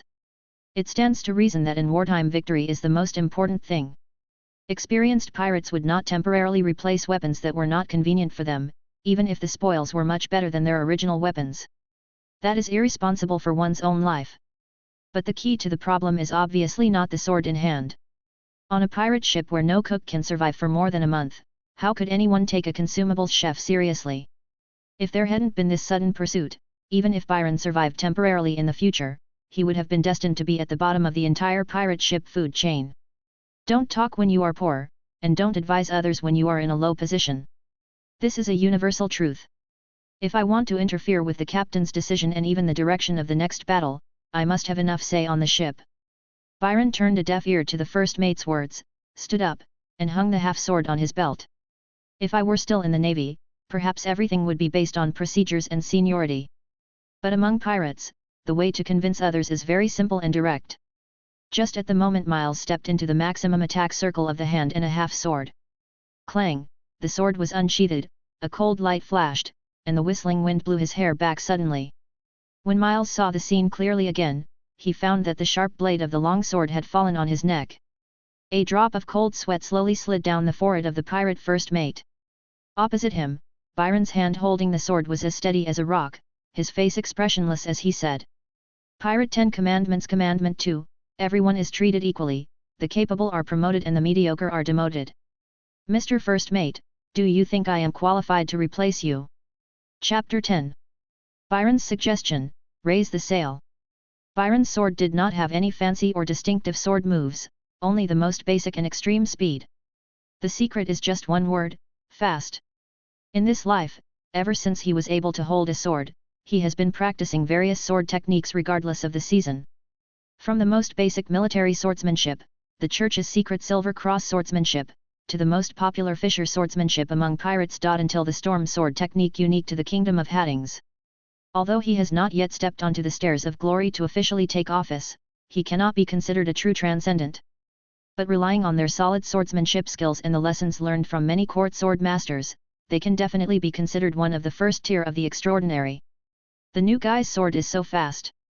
During this period, the Kingdom of Hastings has been in great turmoil. It seems that many good fighters have fled overseas, and the sea has obviously become quite chaotic. This new guy is so strong. I heard that the cooks are the most powerful people in an army. Could it be that this newcomer who once served a great noble is such a person? The pirates around were all amazed. Although the main function of the first mate was to be a quartermaster and assist the captain, he was not necessarily the most capable among the ordinary pirates. But they asked themselves, if they changed their positions, they might not be able to block Byron's sword. Before signing the Pirate 10 Commandments, Byron was a prisoner. After signing the 10 Commandments of Pirates, he becomes a pirate recognized by the Pirate Code, which means he is one of them who abides by the rules of the game. This aggressive behavior did not arouse hostility from other pirates. On a pirate ship, humility is the least useful quality. A person cannot stand firmly if he is not ruthless. If you want to gain a foothold on a pirate ship, you must never let others think that you are weak and can be bullied. He must be tougher and more brutal than other pirates. Turn yourself into an elusive mystery that people can't guess or see through. Once someone shows malice towards you, you will be met with the most painful thunderous counterattack. This is the pirate's way of survival, and it is also the instinct deeply rooted in the people of Byron. Byron's behavior not only impressed little Hans, the carpenter, who originally had a good impression of him. Even many pirates who had never spoken a word smiled at him. Except for the grim-looking first mate Bonebreaker Miles and his supporters on the ship. Enough, now is not the time for infighting. I declare that from now on Chef Byron Tudor will take on the position of warehouse keeper in addition to his original duties. At the same time, wartime regulations were enforced, victory was the top priority, and everyone from chefs to carpenters were incorporated into the combat echelon. If we don't want our man-eating shark to be sunk, we can take a gamble on the slim chance of escaping by jumping into the sea. Have the courage to fight to the death with the enemy. Blood-Eyed Salmon finally spoke and made the final decision. Although Byron was not actually replaced by the first mate, he was given the power that a chef should have. On a normal pirate ship, the chef's job, in addition to cooking, is also a warehouse manager. Byron's obtaining of this position was equivalent to his promotion to the official officer class. They are no longer on the same level as those poor consumable chefs who could die at the hands of the captain at any time. Of course, the premise of all this is that everyone can survive today, just when the pirates thought that the unexpected episode would come to an end. However, Byron, who had successfully established his authority and gained the right to speak, suddenly saluted Salmon with his hand on his chest, pointed at the sails on the foremast and mainmast that had been reduced by half and said, "Captain, when I served under Lord Crawford, I came into contact with many shipbuilders in the Royal Dockyard and their secret shipbuilding techniques. I've heard of an experimental method that might reduce the head-burying effect of the high-rise sails, allowing the man-eating shark to increase its speed even further." At this point, no one would ignore his words. The dangers of the sea caused all pirate ships that did not abide by pragmatism and the 10 Commandments of pirates to disappear on the sea. Those who have ability have privileges. Even the only extraordinary person Blood-Eyed Salmon couldn't help but calm down and listen carefully to Byron's transformation plan. Then, under Byron's guidance, he personally climbed up the tall mast that was swaying from side to side to carry out the modifications. Not much time was wasted. He hung a hastily cut triangular longitudinal sail on each of the 3 front stays that were tightened on the foremast and the bowsprit. When the sailors pulled the rigging of the 3 longitudinal sails tight, gradually catching the strong wind from the sea. All those standing on the forecastle felt the bow of the ship suddenly tilt upward. The shipwright, old Hans, who was helping nearby, grabbed the taut sail rope beside him to steady himself, and raised his head and exclaimed, "The effect is immediate." What's the principle behind this? The original man-eating shark was equipped with square sails like other Clarks and Gallons of this era. There was only a trapezoidal sail on the mizzen mast, which served as an air rudder. Because the warship's center of gravity is very low, near the waterline, and the high cross sail on the foremast has a large thrust and lever arm, it generates a force that presses the bow into the water. Naturally, the battleship lowered its head and its speed decreased. It is common sense among sailors that high-rise sails must be lowered in strong winds and high sea conditions. Of course, the current Royal Shipyard has no solution, otherwise the warship would have been the first to be equipped with it, but Byron had a solution in his previous life. That is to use the multifaceted triangular sails to create a lifting effect to counter the sailboat's nose burying, so they are also called lifting sails. So when Blood-Eye Salmon ordered the sails to be untied and the topsails to be fully sailed, the man-eating shark no longer buried its head. The ship's speed increased significantly. At least with the help of raising the sail, the force 6 wind would not force them to drop the sails to avoid danger. When the ferocious pirates looked at Byron again, they couldn't help but stand in awe. With his powerful military force and profound knowledge, the image of the cook at the beginning was completely changed, and there was no longer any doubt about his identity as the noble butler that Byron repeatedly emphasized. He even actively cooperated with Byron's cognitive correction to brainwash himself. As expected of an elite who has served the great nobles. When I retire, I will wash the blood off my hands, buy a title, put on a formal dress, and become a decent master. Perhaps now is the time to make some acquaintance with Mr. Byron. Byron had just boarded the ship and had already won the trust of the pirates. Salmon continued to issue orders: throw down the speed rope. I need to know our speed and the relative position of the enemy ship. As ordered. A group of pirates worked together to throw a bunch of ropes and buoys at the stern of the ship. In this era, there was only blue waves on the sea, few reference objects, and without various advanced equipment, it was not easy to accurately measure the speed of the ship. But experienced sailors invented the speed rope method. The specific method is to throw a floating body with a rope towed to the sea surface when the ship is sailing, and then measure the ship speed based on the length of the rope pulled out in a certain period of time. In order to reduce the error, the rope may be made very long and many knots may be tied at equal distances on the rope, thus dividing the entire speed rope into several sections. As long as the number of knots of the rope being pulled in the same unit time is measured, the corresponding speed of the ship can be measured. This is also the origin of knot as a unit of measurement for ship speed. To put it in perspective, 1 knot is equal to 1 nautical mile per hour, or 1.85 kilometers per hour. Generally, the bulky sail-powered battleships can only travel at an average speed of 2 or 3 knots in normal weather, while cruisers are slightly faster. Only when there is a stable airflow with suitable wind speed and direction, and the full sail is spread, can the speed be pushed to the maximum of around 10 knots, but this situation is very rare.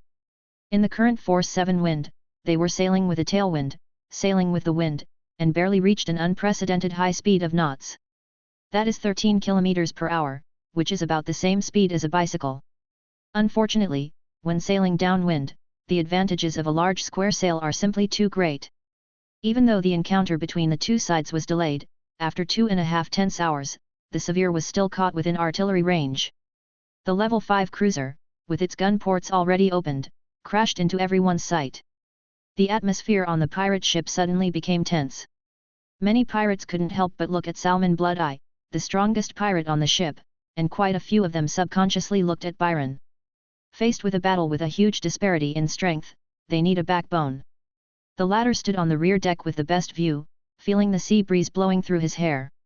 Weather intuition continuously sends various information about sea elements to his 5 senses, allowing him to have a clear idea of the upcoming Level 7 wind tunnel. Sail bought the man-eating shark half an hour. We only need to hold on for another half an hour or so to turn the tide.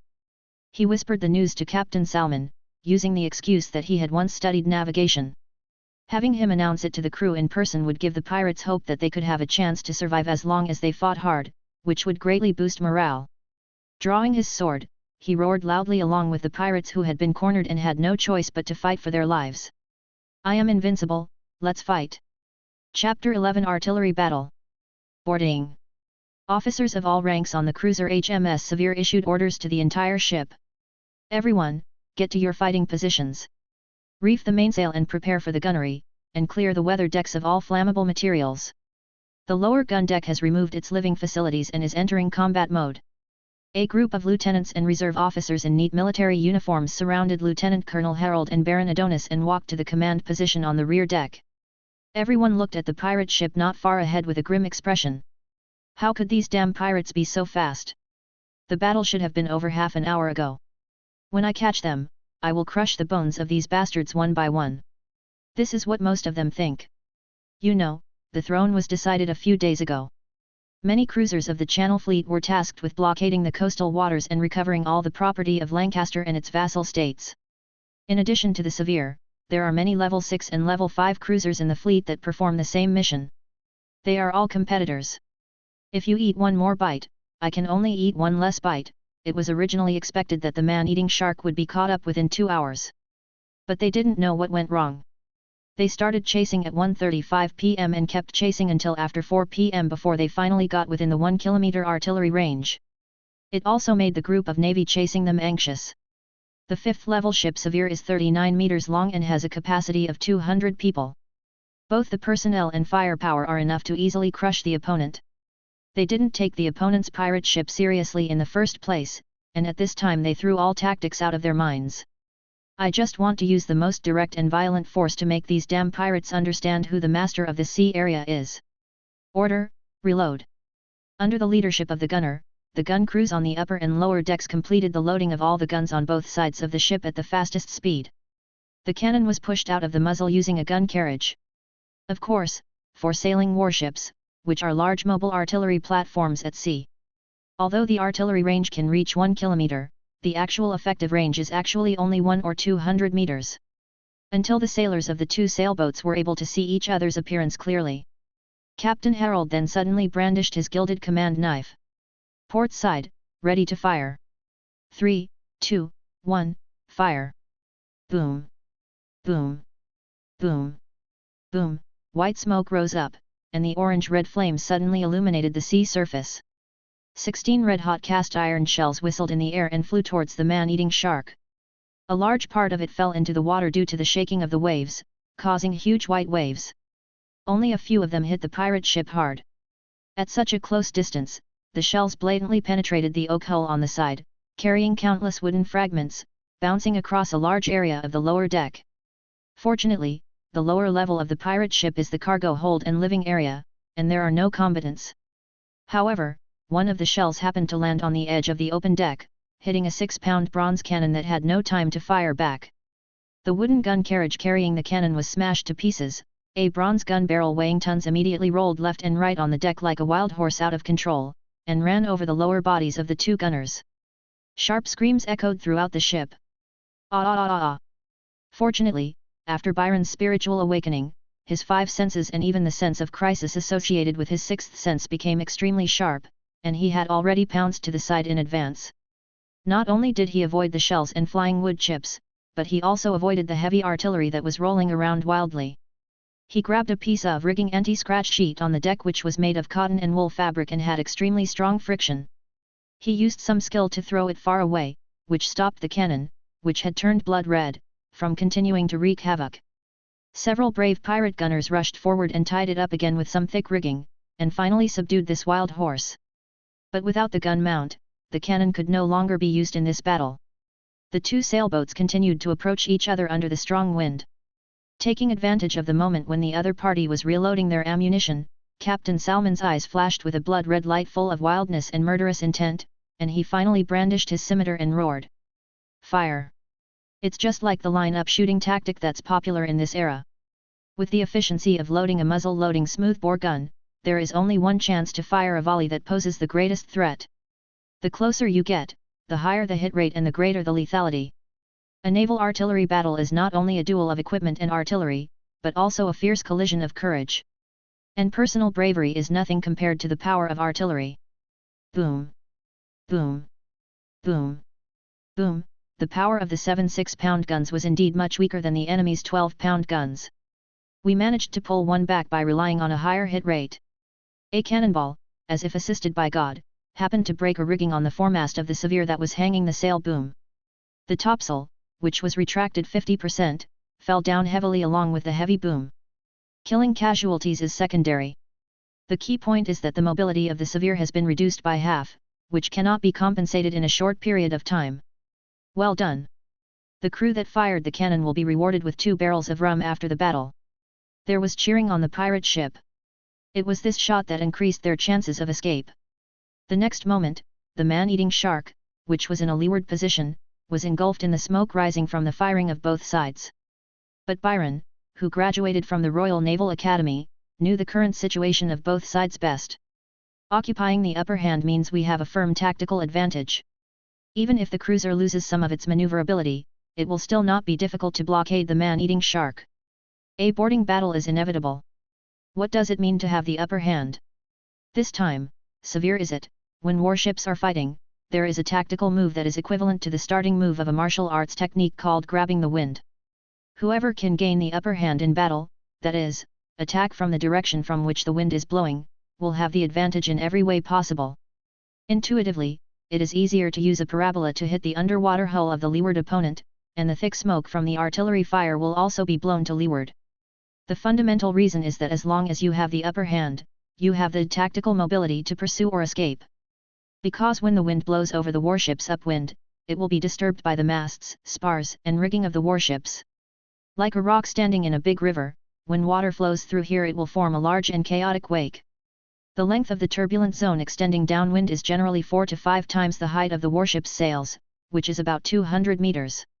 During the artillery battle, the leeward ships were caught in the turbulence created by the windward ships, which greatly reduced their maneuverability. That is to say, the windward warship will add a mobility buff, while the leeward warship will add a mobility debuff.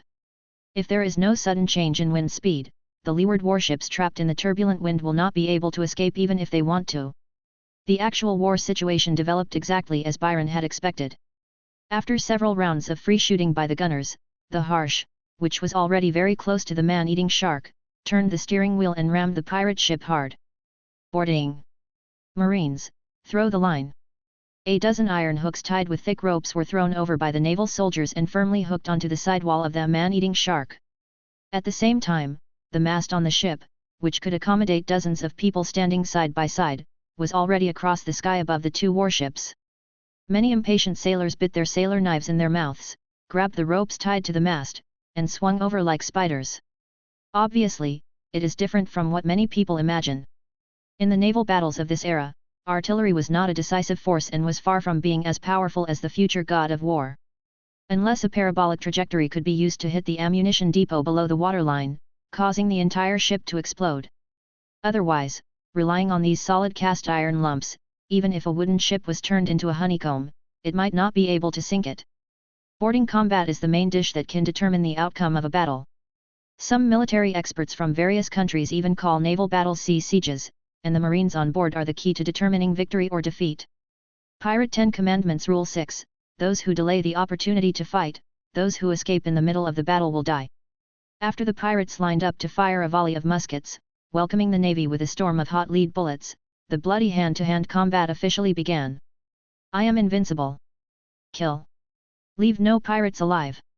Amidst the hail of bullets, a burly naval lieutenant wearing silver chainmail and holding a sharp boarding axe jumped over the bulwark of the Severe.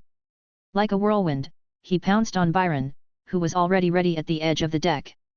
At this time, there are still 10 minutes left before the celestial phenomena perceived by weather intuition change.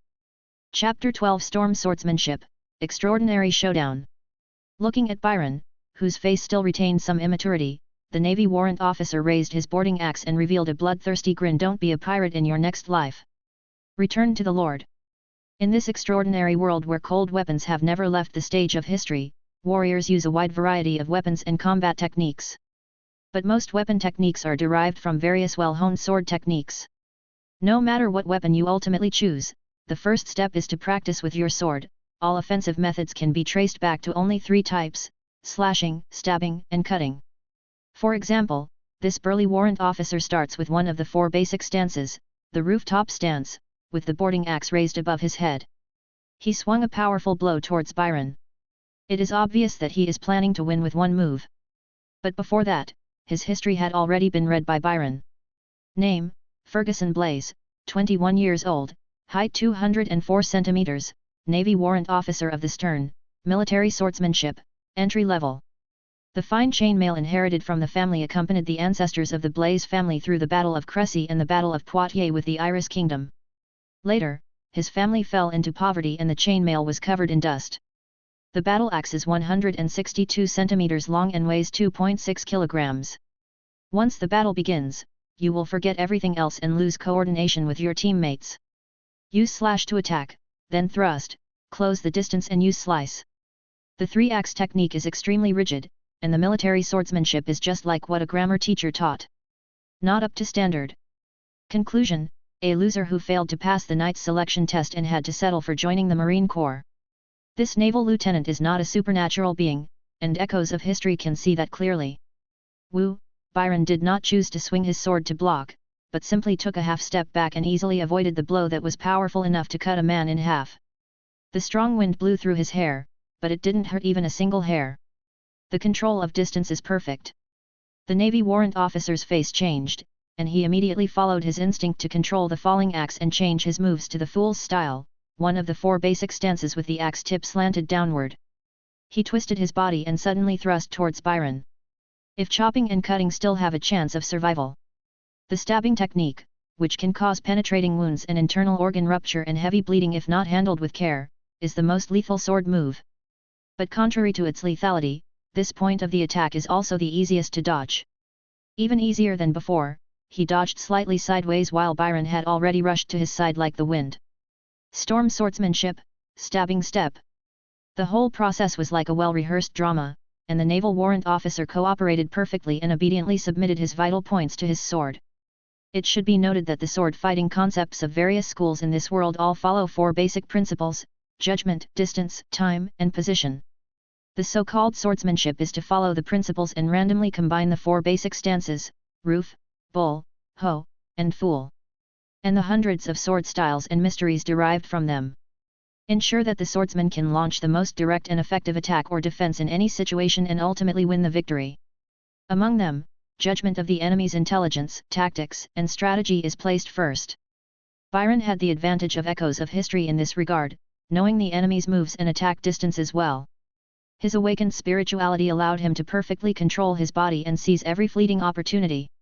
It was not until this moment that he finally drew his sword. Cut. One hand holds the hilt and the other holds the weighted ball, forming a simple lever. Based on the bull style, he moved forward and slashed, and the bright sword light flashed suddenly. Among hands, torso, feet, and footwork, hands are the fastest and footwork is the slowest. All the postures and sword moves of storm swordsmanship are designed to shorten the time among the 4 major principles. The secret is, faster. Faster, just like First Officer Bonebreaker miles before him, the battle was over before the Navy chief realized what was happening. A bright red line of blood appeared on his neck and then expanded rapidly. Then, the glaring blood spurted out like a fountain under the pressure of the strong heart. Along with the blood, all his strength and life also splattered out. He still wanted to stop the slip of his life, but in the end he could only fall down holding his neck in vain. The lieutenant's ambition to revive his family came to an abrupt end when he betrayed the king and defected to the Yorkists. Byron did not feel any discomfort after taking a life with his own hands. Instead, the blood of the Bay people in his body boiled even more. It was as if he was born to belong to the sea and the battlefield. Without even glancing at the corpses on the ground, he immediately pounced on the other navy that had attacked the pirate ship, setting off a bloody storm. With the help of echoes of history, he is proficient in various sword techniques, including military sword technique, silver cross sword technique, fisher sword technique, and storm sword technique. They specifically look for lone individuals who are greedy for merit and reckless like the naval lieutenant just now, and launch sneak attacks from the dark. There are not many mortal Navy men who can withstand 2 or 3 of his swords. It also attracted grateful glances from the rescued pirates, and his prestige on the ship skyrocketed. Of course, Byron's purpose was not to save these pirates. The man-eating shark needs to hold on for another 10 minutes before it can wait for the east wind.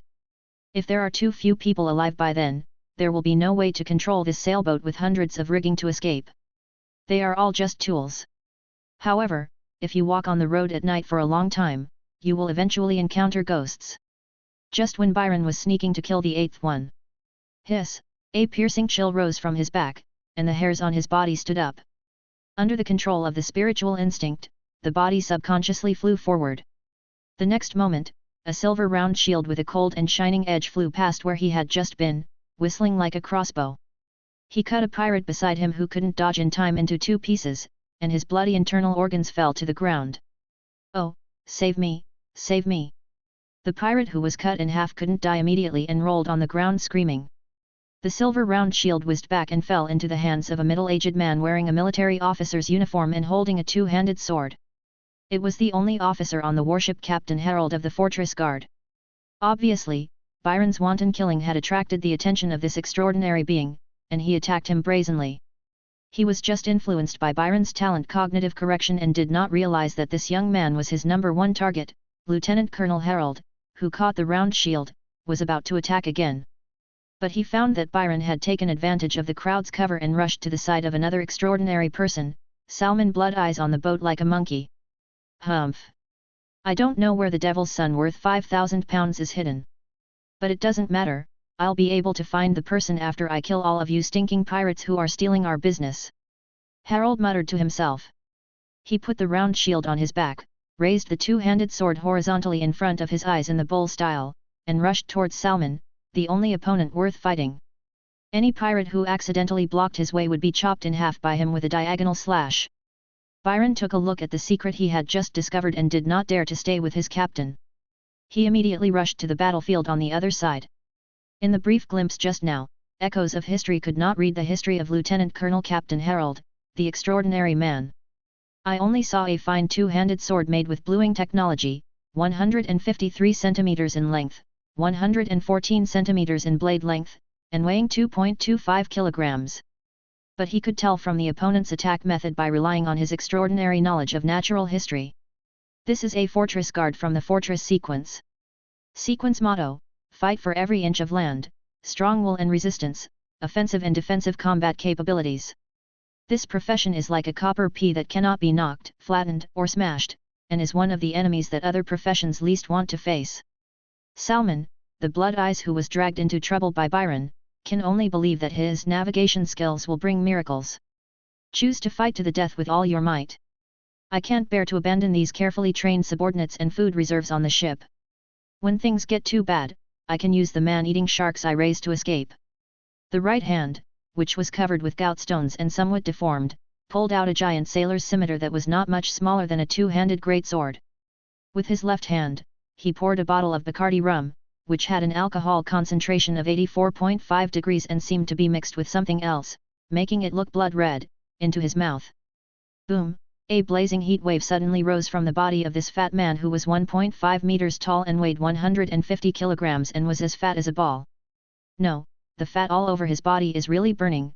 With both feet on the ground, in the eyes of ordinary sailors, two after-images collided with each other. The sound of swords clashing was deafening, and it turned out that Fortress Guard Harold took a step back. Looking at the pirate captain who was slowly getting thinner, he said in a serious tone, "You are a second-level gourmet of the Gold Yuan sequence."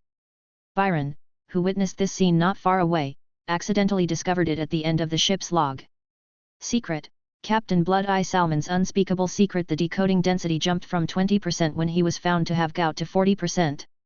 Chapter 13 Law, Hanging. Salmon is actually a gold-level gourmet. When I first saw those man-eating sharks that were clearly controlled by some supernatural power, I thought he must be a wilderness order beast tamer. Byron certainly has a lot of extraordinary knowledge in his head, which can meet the prerequisites for promotion in multiple sequences. But there is still some lack of experience. Of course, as a young man who has lived in a food desert for 17 years, this is understandable. There are numerous extraordinary sequences and occupations, covering most of the social divisions of labor. However, due to different national conditions, the distribution of various occupations is extremely uneven. He didn't know about other places, but in Hastings, a food desert with the thinnest recipe list in the world, the profession of gourmet was an absolutely rare species. The extraordinary person of the genuine sequence. The gourmet sequence motto: money speaks, truth is silent. Prerequisite knowledge: proficiency in cooking. Every extraordinary person of this sequence requires a huge amount of money to support them, and as long as they have enough wealth, they can be promoted quickly. Most of them have an unlimited desire for wealth. Gourmets have a much greater appetite than ordinary people. They have been chasing after delicious food throughout their careers and are even known as food hunters. Only when their appetite is satisfied and they enjoy the ultimate delicious food can their strength continue to increase. Byron even suspected that no matter how high your gourmet sequence was, as long as you dared to come to the territory of Hastings, you would be beaten back to your original form within 3 days. Salmon's main activities are obviously not in the Hadding Sea area. Unlike a first-level servant who only has passive abilities, as a second-level professional gourmet, he already possesses a core extraordinary ability, dietary supplements. Eating different specially cooked foods will give you different temporary benefits. Eating eagle eyes can help you see far away, eating pig brains can help you think quickly, eating sparrow tongues can help you imitate various sounds with ventriloquism. It is undoubtedly a very comprehensive ability. A high-sequence gourmet could even temporarily transform into a certain supernatural creature by eating its flesh and blood, and display the same talents. At this time, Salmon drank the strong liquor that turned blood red after adding unknown substances. The strong smell of alcohol burned the fat in his body, not only causing him to go berserk, but even igniting a blazing flame. All the sailors on both sides of the enemy were burned and screamed, and fled in all directions. Such a powerful force! Byron, who was dodging with the others, couldn't help but think of the gourmet's core ability food supplements, which allows him to choose a food that best suits him as his staple food. Not only can you gain extraordinary benefits in certain aspects, but the more you eat, the faster your own spirituality will improve. But there is one absolute taboo, that is the same kind. Thinking of this, his heart suddenly skipped a beat. Combined with the sudden jump to 40% of the solution density, Byron suddenly realized that he seemed to have touched upon the key part of secret, unspeakable secret. The chef who never survives a month on the ship, the captain who is tortured by gout but appears calm but is actually crazy, the gourmet with an insatiable appetite, and the unknown staple food. There seems to be a thread connecting them vaguely. However, Byron soon had no time to think about any secrets. Two powerful second-level transcendents were roaming around the ship, killing each other. Fortress Guard Harold used the orthodox and flawless military swordsmanship. The core ability Iron Resonance turns all the steel weapons on the body into minions that can be controlled at will. The scales clanged, emitting cold light, and were indestructible. The gourmet Salmon, who fell into a state of rage with bloodshot eyes revealing his true blood eyes, countered the attack with his extremely ferocious fisher sword technique. More like a berserker than a gourmet. Sparks flew and roars were heard. The only extraordinary person Blood Eye was held back, and the pirates, who were at a disadvantage both in terms of personnel numbers and quality, were defeated. At this point, Byron didn't dare to hold back any longer. He raised his sword and rushed towards the most intense battlefield. The extremely sharp storm sword technique turned into a bloody killing storm. Every time the sword flashed, a Navy soldier would fall to the ground. To be honest, in this world's extraordinary system of division of labor and cooperation, every profession has its own weaknesses. Even a high-sequence transcendent could be beaten to death, let alone a low-level person like Byron who had not yet taken office. Nobles and generals entering the battlefield are usually equipped with luxurious teams of guardian knights and guards to form a team that cooperates with each other. It is undoubtedly a pipe dream to want to influence a naval battle involving hundreds of people with the strength of one person. When there were still 7 minutes left before the 3/4 wind that the weather intuition had sensed, more than 1/3 of the hundreds of pirates on the man-eating shark had already fallen. The surviving pirate officers all had red eyes. Suddenly, the blood-soaked second mate on the ship saw a figure standing on the poop of the opposite ship, the Severe, and was immediately overjoyed. "Look, the Navy is out on patrol with a nobleman. There is no need to wait for any celestial phenomena to change. As long as we can catch him, the Navy must let us go." As he said this, he called a group of capable Marines around him, grabbed the rope and swung in the opposite direction towards the warship. Byron naturally heard his shout and turned around to look. Then the young nobleman who was originally watching the battle leisurely glanced at the murderous second mate with contempt and said casually, "Decree, all pirates and pirate acts without a privateering license from their country are illegal and are subject to death by hanging." Byron shouted, "Come back quickly, don't fall on the enemy's warship." Unfortunately, the pirates were moving too fast and there were no brakes in the air. The voice just fell. All the pirates who had stepped onto the deck of the Severe were immediately suspended in mid-air by invisible ropes. Even if he strangled his own neck and kicked his legs continuously, he could not break free. As the invisible rope of law tightened, everyone's face turned blue and purple, and soon their tongues stuck out and their eyes widened, and they were hanged to death on the spot. Hiss! The pirates who noticed this strange scene all shuddered involuntarily. He was shocked to realize that in addition to Captain Harold, a second-level fortress guardian of the fortress sequence, the Navy actually had another extraordinary person hidden. It was still the court sequence that Byron was very familiar with. Lawyer, this is the embodiment of kingship. Sequence of Proverbs, ignorance of the law does not exempt you from responsibility. The core ability gained after reaching the second level of professional is called, law. Interpret the laws in one's own iron law of royal power in person and make judgments on certain behaviors, which will take effect as long as they are within one's jurisdiction. Principle: territorial jurisdiction. In addition to territory and territorial waters, jurisdiction also applies to the ships of the country to which they belong, and neither nationals nor foreigners are exempt. Although this sea area was no longer Hadding's territorial waters, their fate was sealed the moment the second mate and other pirates stepped onto the warship. The direct combat effectiveness of this profession is almost zero, and it is even more impossible to use it to expand territory. When it comes to suppressing the internal affairs of the territory governed by its own iron law of royal authority, it is incomparably powerful. Once the charges are proven, there is almost no escape for mortals. Only extraordinary people of the same level can barely resist, and only extraordinary people of higher level can be immune. Just think about it, in a place where the bottom level extraordinary rules are called silver law, what is the status of the tribunal sequence? All advanced knowledge was monopolized by the royal family and the great nobles, and even ordinary nobles were not qualified to peek into it. From this Byron immediately guessed his identity. The York represented by the white rose noble flag on the ship is coming for me. His sharp eyesight had already seen the wanted poster for himself, which was worth 5,000 gold pounds, nailed to the mast. He was once again thankful that his newly awakened talent was cognitive correction. The other pirates were almost in despair. What terrible crime have we committed? Why does the Navy use such a horrible lineup to deal with us? Did we accidentally kill the prince? But they don't know that the real despair is still to come. Blood-Eye Salmon was dragged down by the fortress guards and became thinner as his fat burned. The ordinary pirates were defeated by the fierce attack of the Navy. Amid the howling gale, an agile figure swung from the mast of the cruiser to the mainmast of the pirate ship. Carrying a black flag with a blood cross on it, representing the Kingdom of Haddings, he climbed up the mast along the mesh of side cables. After winning the battle, there is no need to wait until the battle is over. Simply planting a flag on the mainmast is equivalent to obtaining jurisdiction over the pirate ship from the perspective of mysticism and navigation rules. This will also be the last straw that breaks the camel's back. As long as the Lomage Baron Adonis issues another decree, no one on this ship will be able to escape. Chapter 14, Dropping Anchor and Escape. Creak, creak. The wooden sailboat swayed from side to side in the strong wind and waves, making a groaning sound that made one's teeth ache. The higher the position, the more terrifying the swing. The sailor who was struggling to climb up the mainmast's side rigging was wearing a captain's uniform and had 4 short muskets on his cowhide belt on his chest. Compared to warrant officers who are only officer candidates, a captain who has served for at least 2 years and passed the assessment of the Navy Department is a formal officer on a warship. Moreover, this person is a half-transcendent being who, like Byron, has already awakened spiritually but has not yet held an inauguration ceremony.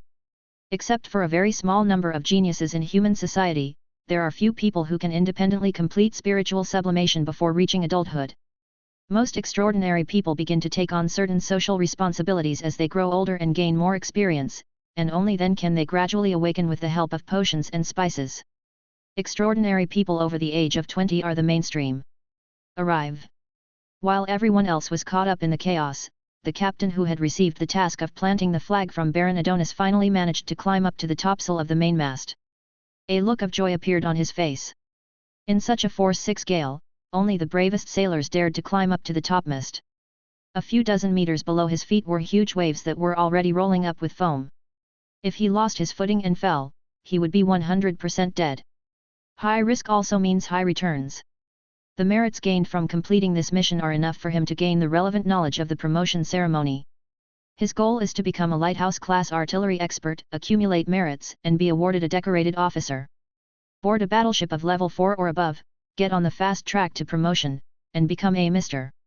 Recognized by the upper class, although when he first joined the army, he had sworn allegiance to Henry VI of Lancaster.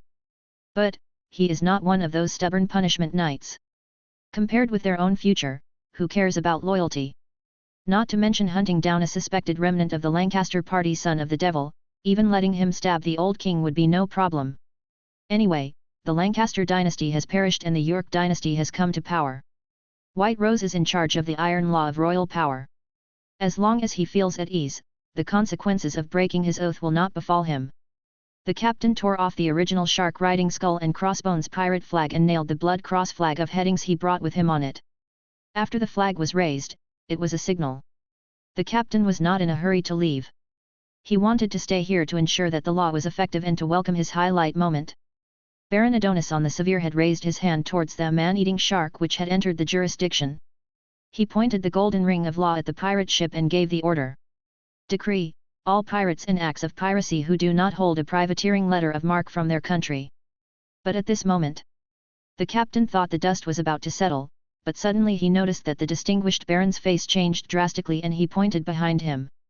As soon as I turned my head, I saw a figure on the other side of the side shroud fixed to the main mast, pouncing towards me like a cheetah.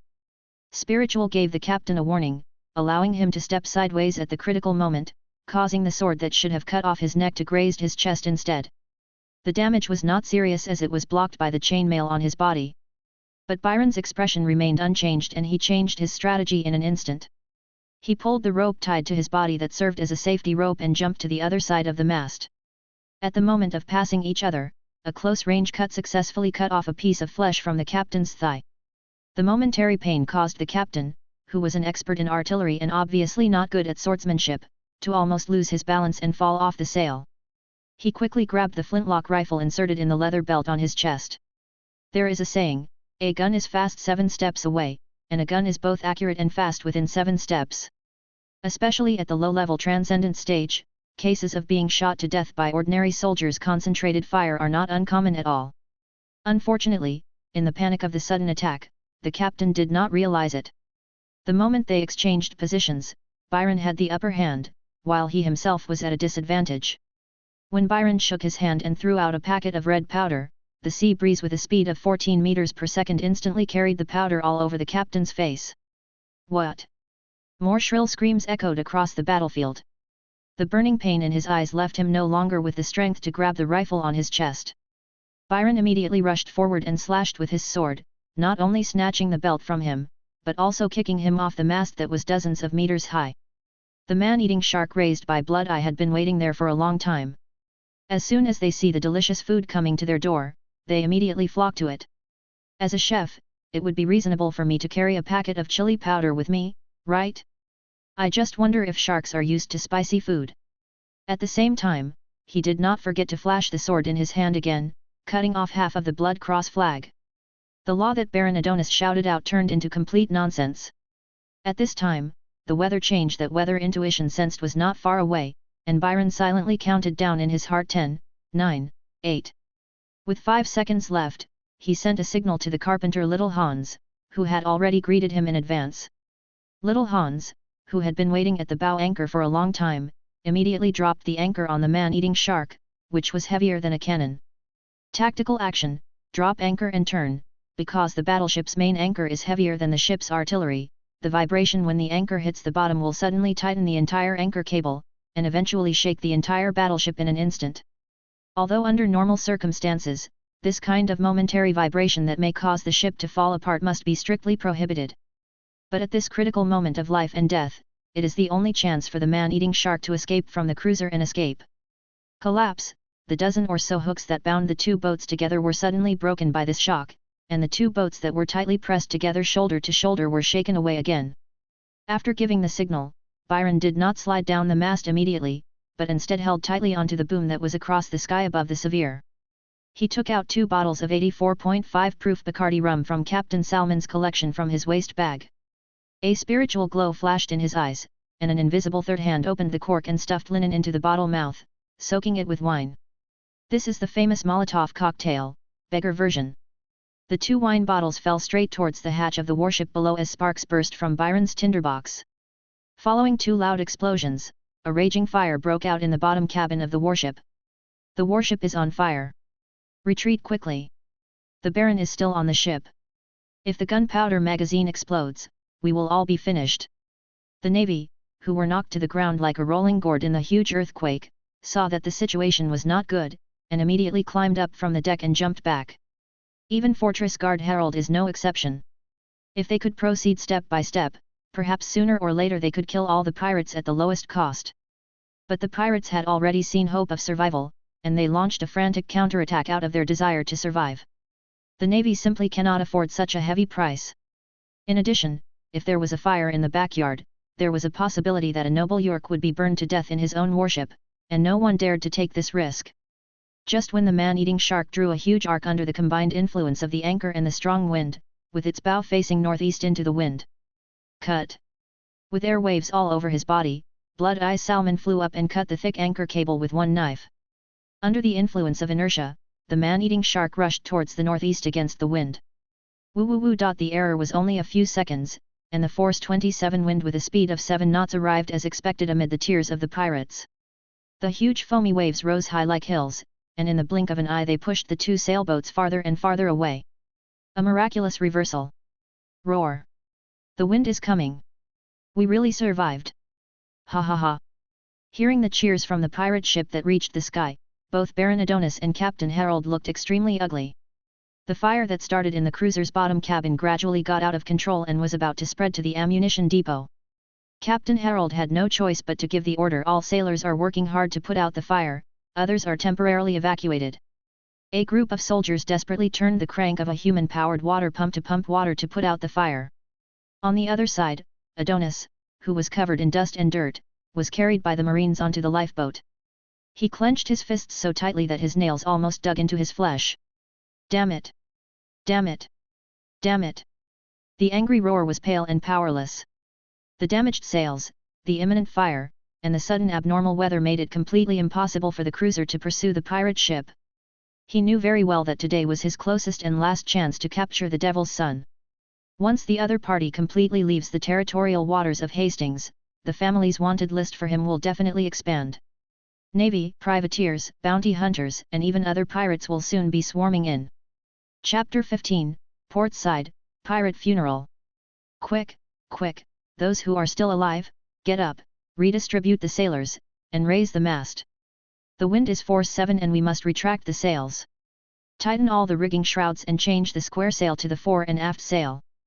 Handman, is the handman still alive? Port tack, nearly tack, 3 compass points east-northeast. Sailing against the wind, a warship equipped only with large square sails will never be able to catch up with us. The man-eating shark had no idea of the damage on the warship and was trying every way to distance itself. The pirates who survived the robbery had no time to rest. They simply bandaged themselves and immediately started working under the command of the captain and pirate officers. With more than half of the crew lost, all work on the ship seemed a little stretched. After all the effort, they finally managed to get the man-eating shark to move towards the northeast little by little against the howling sea breeze. Obvious. On the surface, the sailboat appears to be being blown by the wind, but in fact, it can sail against the wind. Simply put, it is the application of the Bernoulli effect just like an airplane. When air flows through the wing-like curved surface of the sail, it generates a forward and upward attraction, and the hull moves forward by relying on this pressure difference. Of course, the efficiency of headwind will be different depending on the sail rig. The cross sail with stronger wind carrying ability does have an advantage when sailing with a tailwind, but when sailing against the wind, it will be completely defeated by the fore and aft sail. For example, when the wind blows from the north, the schooner can choose to sail into the wind along the direction of 30-40 degrees northeast and 30-40 degrees northwest. This posture of sailing closest to the wind direction is called sailing close to the wind or sailing close to the wind. Just like the current man-eating shark, the port side heading to the wind can be further accurately described as port side heading, against, the wind sailing with the wind. Sail against the wind on the left side of the wind for a while, then switch to the right side and sail for a while, and repeat this process until you can move forward against the wind. A schooner can sail close to the wind within a minimum range of 30-40 degrees to the left or right of the wind direction. A pure square sail warship can only head 67 degrees to the wind. The key is that when the cross sail boom is rotated, it will be hindered by the rigging supporting the mast and can only rotate left and right a little more than 50 degrees. This means that the warship's minimum windward angle must be greater than 60 degrees. Anyone who has learned the Pythagorean theorem will know how huge the difference in travel efficiency is when using 30 degrees and 60 degrees for zigzag navigation. If the man-eating shark had sailed against the wind at the beginning of the chase, it would have been easily intercepted and killed by the opponent taking advantage of the wind. But now their relative positions have been reversed.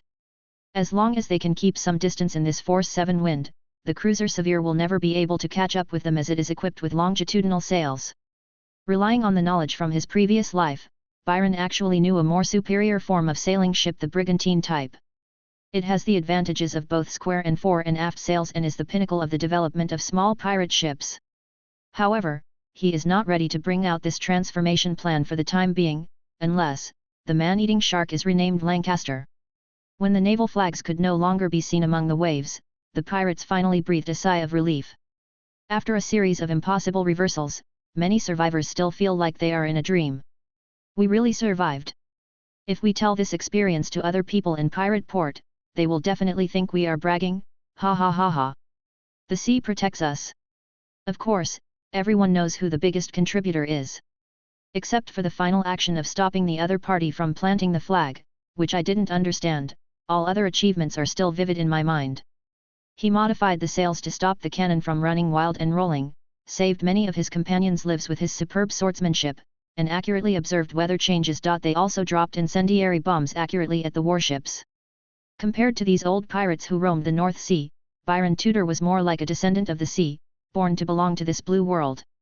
Without him, the man-eating shark would never have survived, even if they had an extraordinary captain. Of course, the great hero Mr. Byron would never tell them that he was the culprit who attracted the Navy's pursuit. Facing those pairs of burning eyes, Byron appeared calm on the surface, but the tension in his heart never completely relaxed. I was able to escape this time purely because the York family misjudged my situation. In their eyes, I was just a kid who wasn't even a transcendent 5 days ago. Sending out a level 5 ship, a lawmaster of the Inquisition sequence, and a fortress guard of the fortress sequence is already an overkill, and the standard combat power is exceeded. Little did they know that I had 2 talents that awakened along with my spiritual sublimation, and with the help of the navigation log, I am now a completely different person. Cognitive correction can perfectly hide oneself. Weather intuition allows him to play the role of navigator in the lighthouse sequence. If he didn't have extraordinary powers, he would have died in the sea along with the pirates by now. Byron had a very clear understanding of himself. If there is a next time, I may not be so lucky. Strength. Only by mastering stronger extraordinary powers and building a powerful armed force of your own can you truly survive. Dusk. The pirates in charge of cleaning up the battlefield had stripped all the Navy soldiers' bodies and thrown them into the sea. A total of 42 pirate bodies were neatly laid out on the deck. More than a dozen people led by the second mate died on the cruiser, and even their bodies could not be found. Byron gathered on the deck with everyone else to hold a funeral for his dead companions.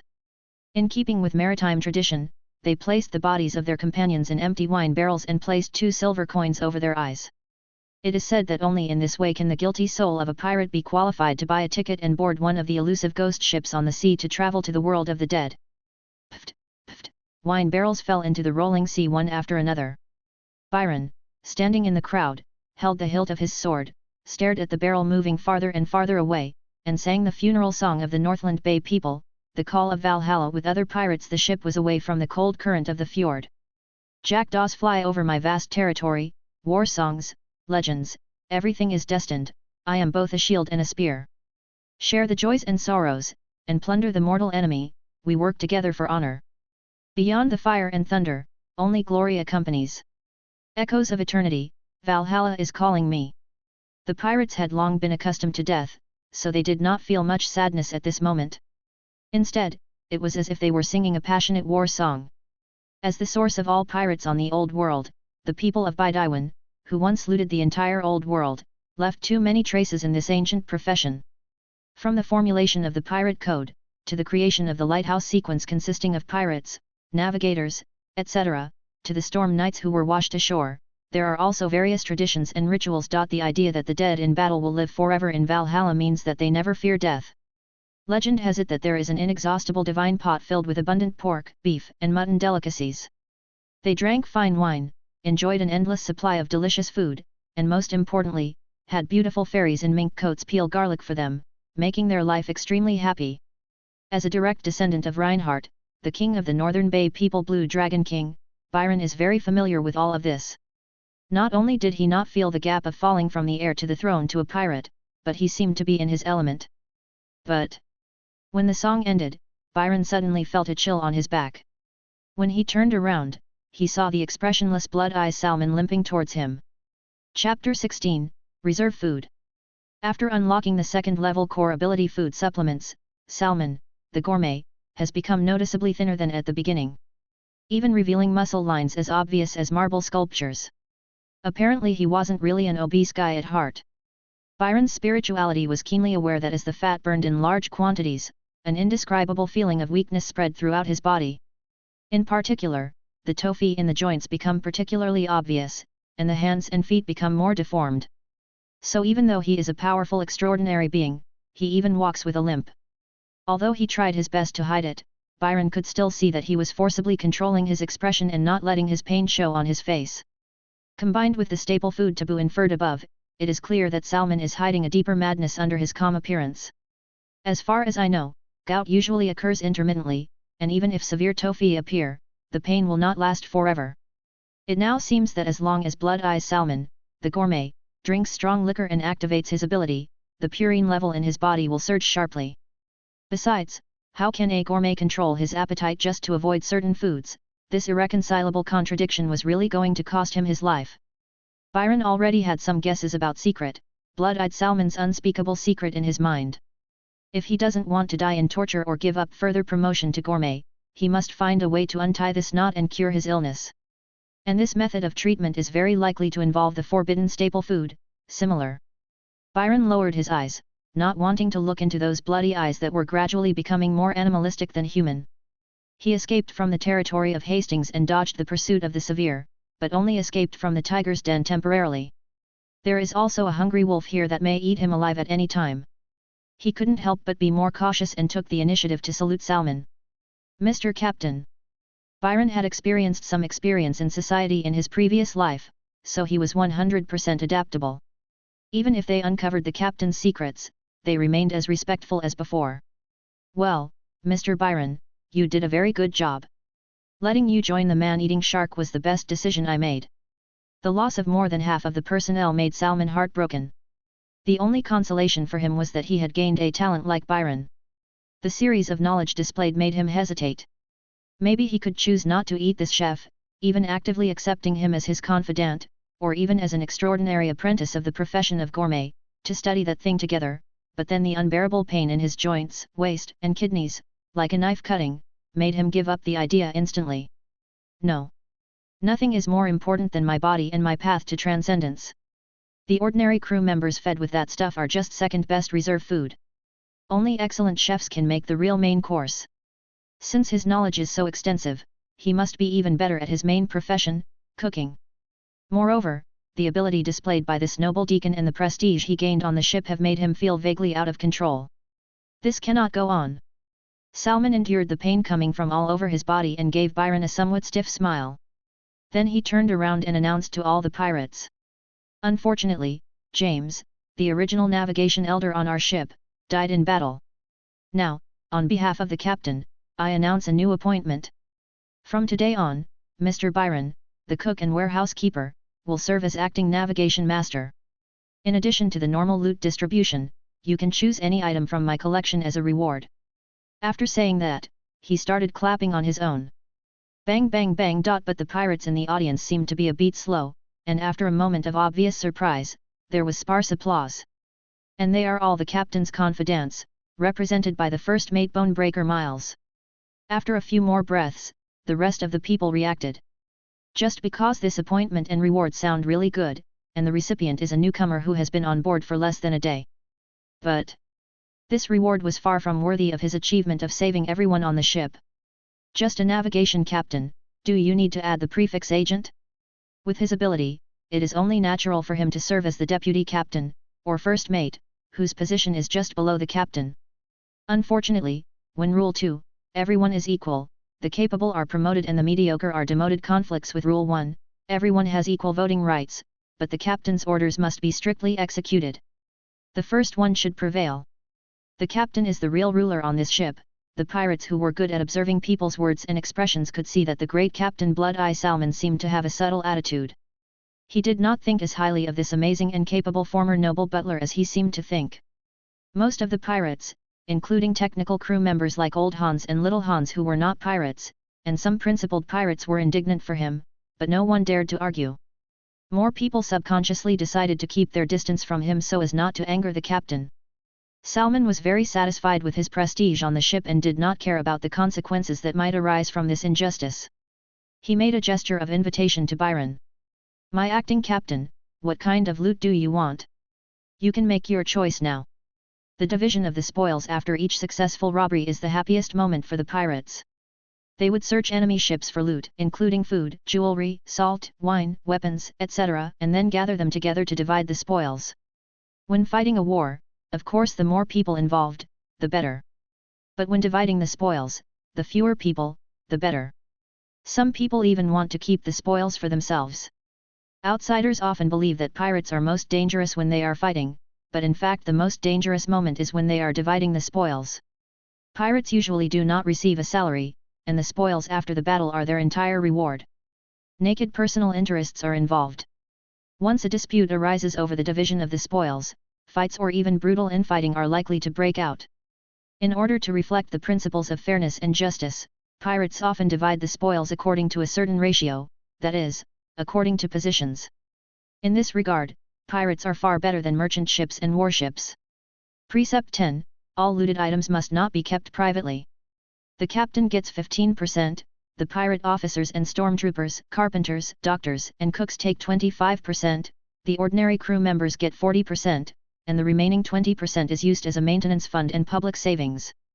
Hearing this, Byron shook his head nonchalantly. He waved the belt he had snatched from the naval captain, which came with 4 flintlock muskets.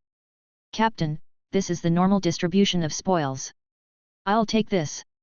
When distributing the spoils, pirates would allow the bravest person to board the ship first to have first choice of spoils. His choice is most likely not some gold coins, but a musket. This shows the status of the musket in the minds of sailors and its practicality in naval battles. Based on the 10th commandment, although this was the spoils he had taken himself, it must also be redistributed according to the 10 commandments of pirates. And in Byron's eyes, these were not 4 muskets, but a sword. It can be used to perform a very powerful sword drawing technique. It is much more useful than chili powder when fighting with others in a sword duel. I was a little hesitant about what to choose for the captain's personal collection. Naturally, he wanted the storm signet ring in Blood-Eye's hand, which was used to cover the gout stones. This ring represents the royal inheritance of the Lancaster family. It is the first-class ring of power in the world and also symbolizes the authority of the Grand Master of the Knights of the Storm. It is the medium for ceremonies for powerful professions such as lawyer and storm knight. As long as you get it, there will be no obstacles to becoming a first-level servant. But Byron always kept little Hans's reminder in mind. She knew very well that if she dared to stare at the other person's deformed fingers for a few more seconds, he might go crazy on the spot. So I suggested going to the captain's room later to see the captain's collection and then make a choice. Salmon naturally had no objection. Waved to the crew. "Turn rudder, destination, the largest pirate port in the North Sea and even in the entire old continent, Iron Anchor Bay. We need to repair our ships and replenish our men. And more." Turning his head to look at Byron, he said kindly, "Mr. Byron, how about you show off your skills and prepare a dinner for everyone?" Hearing the word dinner, Byron's eyes, as deep as the sea, suddenly flashed, and he saluted meticulously. "I am happy to serve you. Don't worry, the specialty dishes I prepare will definitely satisfy you." Chapter 17. Bloody Mary's delicious recipe. When it was completely dark, the level 7 gale at sea still showed no sign of stopping. The man-eating shark, which was preparing to go to the pirate port of Anchor Bay for repairs, did not dare to risk capsizing and continued sailing at night. Instead, led by the old Captain Salmon, the ship docked at a remote island far away from the normal route. Using the spare anchor in the bottom hold, we successfully dropped anchor in the sheltered harbour. Blood-Eye did not give Byron any chance to perform, but personally demonstrated his above-average sailing skills in front of the crew. Let them know that in addition to his powerful military force, he is also an excellent pirate captain. Byron was also very conscious of not stealing his limelight. In fact, he is an outstanding graduate of the Royal Naval Academy and a core member of the royal family of the Kingdom of Hastings. In his mind, he had the most valuable nautical charts collected by Hastings, and knew many secret supply points, ocean routes, pirate ports, and rare mineral deposits. At least 10 years ahead of lower-level adventurers and ordinary private explorers. This valuable knowledge is also his only wealth now. Just wait for him to realize them one by one on his future growth path. However, after becoming the acting navigator, Byron was qualified to enter and exit the captain's room, read nautical charts, and use the compass, marine clock, and sextant. Of course, if there is a lighthouse sequence navigator or pilot on board, none of these tools are needed. They are the most powerful human navigators and will never get lost at sea. Pull. 1, 2. 1, 2. A group of pirates drove several small boats and dragged a huge fishing net out of the sea. The lively sea fish and crustaceans collected from the island were cleaned on the spot and sent to the kitchen of the man-eating shark. Gulp, gulp. The thick milky white fish soup in the big pot is bubbling. The freshest sea fish combined with carefully matched spices transform the originally ordinary ingredients into something gorgeous. Byron, who had already entered his role, put on his chef's hat, tasted a mouthful of the delicious fish soup, and nodded with satisfaction. Yes, although the spices in the two worlds are different, with the ability to spy on secrets in the ship log, the restoration degree is at least 90%. This pot of purine soup is considered qualified. Later I can find some bamboo to make a few more steamers. The thermal efficiency of a steamer is much higher than that of an oven or a cooking pot. It can cook the most food with the least fuel, making it very suitable for use on sailboats. You can also steam the ingredients to preserve their freshest flavor, making even the most discerning gourmets want more. After spirituality awakens, Byron's senses and control over his body soar, and his hands-on ability is maxed out. It is easy to pretend to be a star chef by relying on various gourmet recipes that you have seen and eaten. Just plucking a hair can crush the entire food desert. Soon, Byron prepared 3 dishes and a soup using the pirates' catch near the island and the ship's stock.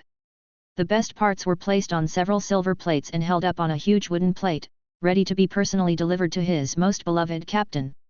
The 2 pirates helping in the kitchen also carried out all the remaining food. The unique and tempting aroma made the hungry pirates cheer. At this time, let alone carefully prepared delicacies, even if the nautical biscuits that have been damp and infested with maggots were placed in front of them, they would eat them with relish. Byron knocked on the door of the captain's room on the top floor of the stern. "Come in." I heard a voice that was clearly filled with impatience. In order to prevent the bad water in his stomach from accidentally flowing out of the corners of his mouth, Byron restrained all expressions on his face and pushed the door open like a meticulous aristocratic butler. The tall poop is far away from the moisture and salt spray from the sea, and the conditions are much better than those in the lower cabins. There are bright windows with red velvet curtains, shining brass and silver objects, locked treasure chests, and all kinds of sophisticated cold and hot weapons gleaming coldly on the weapon racks. There was a sweet smell in the air mixed with honey, maple syrup, and cane sugar. It was obvious that the captain was an avid sweets lover. After changing his clothes and regaining his gentlemanly demeanor, Blood-Eyed Salmon was sitting at the desk. But under the dim light of the whale oil lamp, what was placed on the teak desk was not a nautical chart, but a somewhat strange book. On the page that was opened, a short paragraph of the common language was written in some bright red handwriting. Porpoise pudding. Add porpoise blood and fat, oats, salt, pepper, and ginger, mix well, stuff into porpoise intestines, and cook until soft and chewy, but not too hard. Then take it out, grill it slightly, and serve. Obviously, this is a recipe. However, the pudding in this recipe is very different from the pudding Byron had in mind. It is more like the blood sausage that Byron knew. The meat, animal blood, and other ingredients are stuffed into the intestines and cooked before consumption. Moreover, he had never even heard of a recipe this crude, let alone seen one. Can you believe that there is a recipe in the world that doesn't even have a metaphysical unit of measurement like a little? However, Byron, who had a solid reserve of supernatural knowledge and was proficient in many supernatural texts, felt that there seemed to be something hidden in the intricate decorative patterns on the pages. Just as he was about to take a closer look, driven by his strong desire to solve the puzzle in the ship's log. Snapped. Blood-Eyed Salmon closed the book casually and put it aside. Byron also saw the name of the book, Bloody Mary's Gourmet Recipe. Do not know why. Seeing the scorched yellow pages and scarlet handwriting, Byron inexplicably thought of human scorched skin, burnt fat and flowing blood. What comes with it is a terrifyingly strong appetite. It seems that he sincerely thinks that those things are delicious. If he were an ordinary chef, he would probably not be able to control his inner desire at this time and would reach out to touch it. Byron suddenly shuddered and realized what this thing was. This is forbidden knowledge.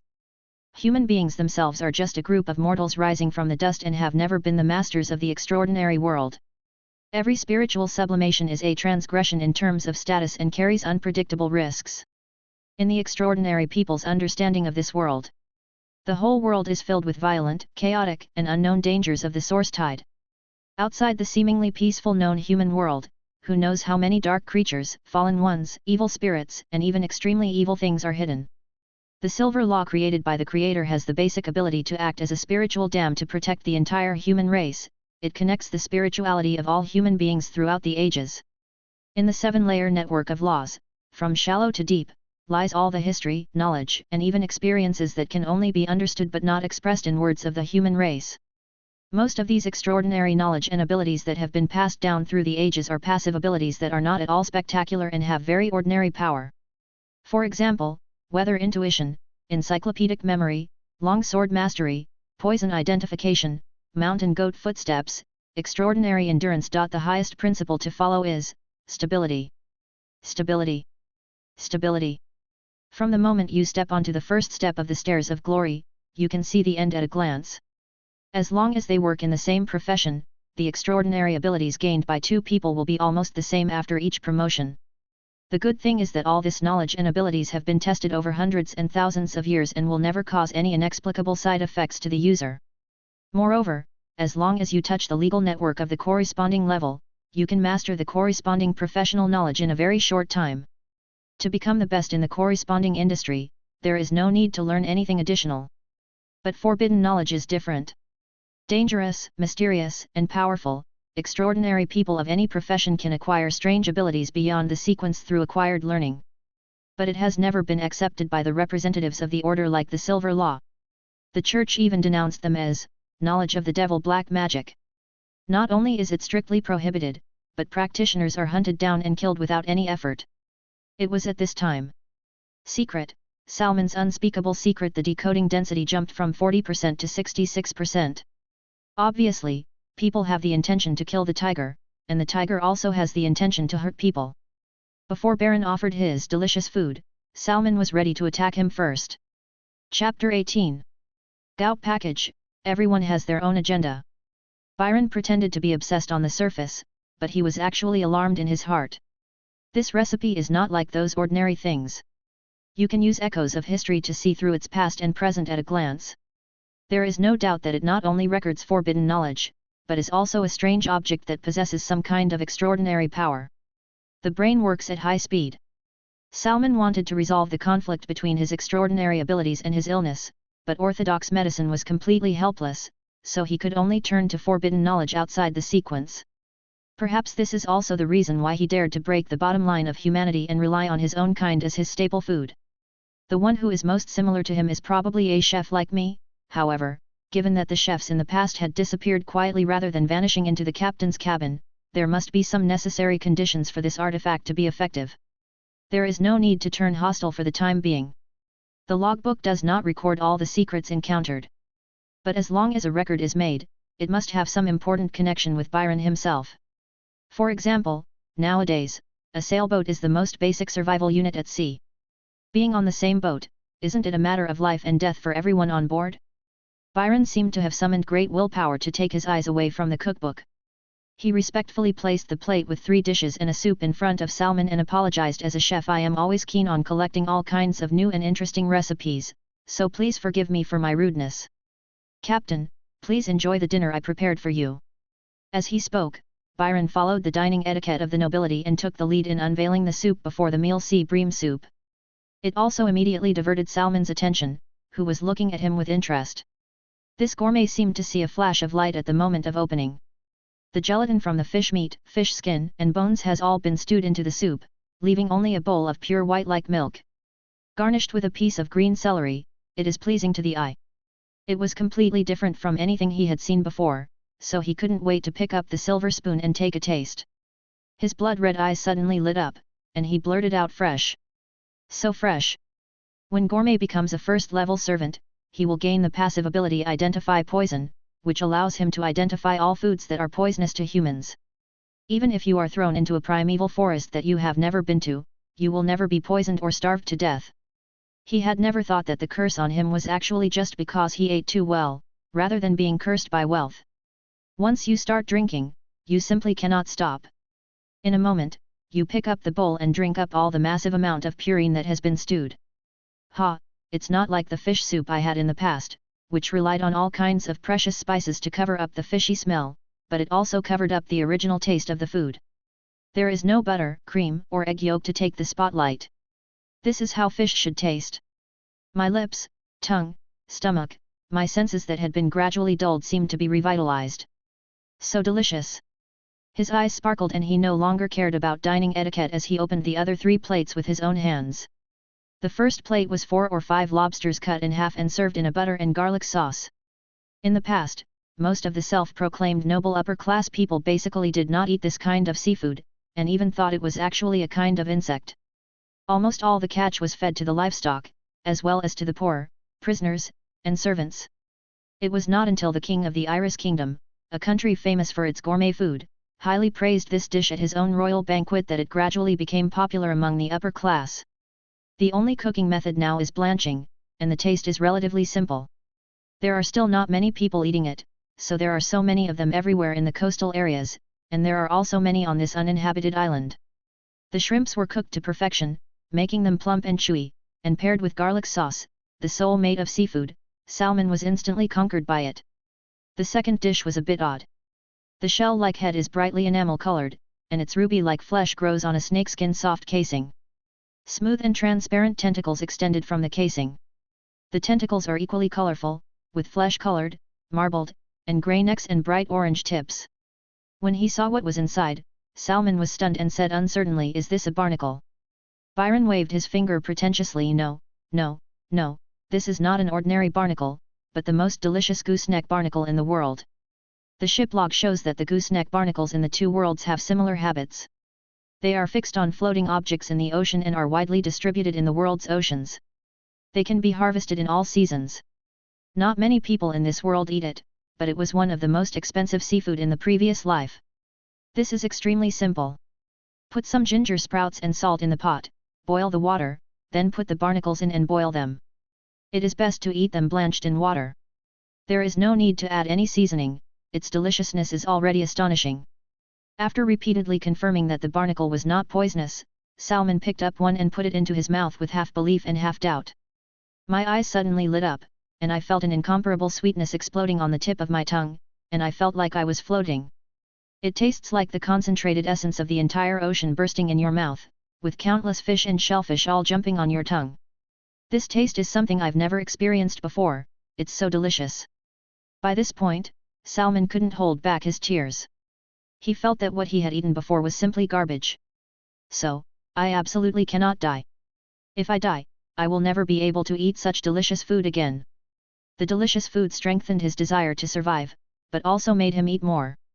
Although the last dish is not unusual, it is his favorite. Same purine bomb, lamb. Byron was also considerate enough to prepare 2 dishes, cumin lamb chops and hand-pulled lamb.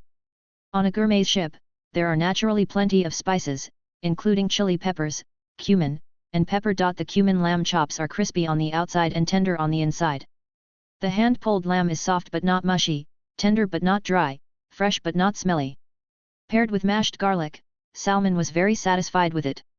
Paired with a glass of beer chilled with cold water, it is extremely comfortable and a great pleasure in life. What? The garlic peeling fairy in mink. I'm already in heaven. It's so satisfying, Mr. Byron, you are the best chef I have ever seen. However, as Byron watched him eat with gusto, he couldn't help but think of the group of goats in the sheepfold next to the kitchen that had been bleeding for a long time. There were also pirates who kept queuing up to go in and come out with belts in their hands, each with a tired look on their face. His face couldn't help but turn pale. In this era, sheep were brought on board sailing ships as a necessity, in addition to serving as very rare fresh food reserves. The more important use is actually vomit. The discipline on a warship is far greater than that on a pirate ship, and Byron has never seen such a thing before. But these more lax pirates were different. They almost destroyed his 3 views head-on. He swore that he would never eat mutton on the man-eating shark again in his life. I would rather die than eat it. If he becomes a captain, he will definitely add one more thing to his 10 commandments of pirates: the only way to use sheep is to eat them. After Salmon felt that his long-standing appetite was completely satisfied, his spiritual glow became more lively. The look he gave Byron secretly became more greedy. Staple food, same kind. The higher the cooking skills, the more similar the food is to mine, and the better the eating effect. I stole the rare item Bloody Mary's gourmet recipe from the bloodthirsty cult, squeezed out all the gourmet knowledge, and made it into the finest staple food. Unfortunately, I don't know what the inscription of judgment is that activates this strange object. We could only make use of its most basic functions and develop a single recipe from it. But it was enough for me to perform a ritual to completely solve my problem. Soon, very soon. No cook can resist the charm of this cookbook, Mr. Byron, so choose it as your reward.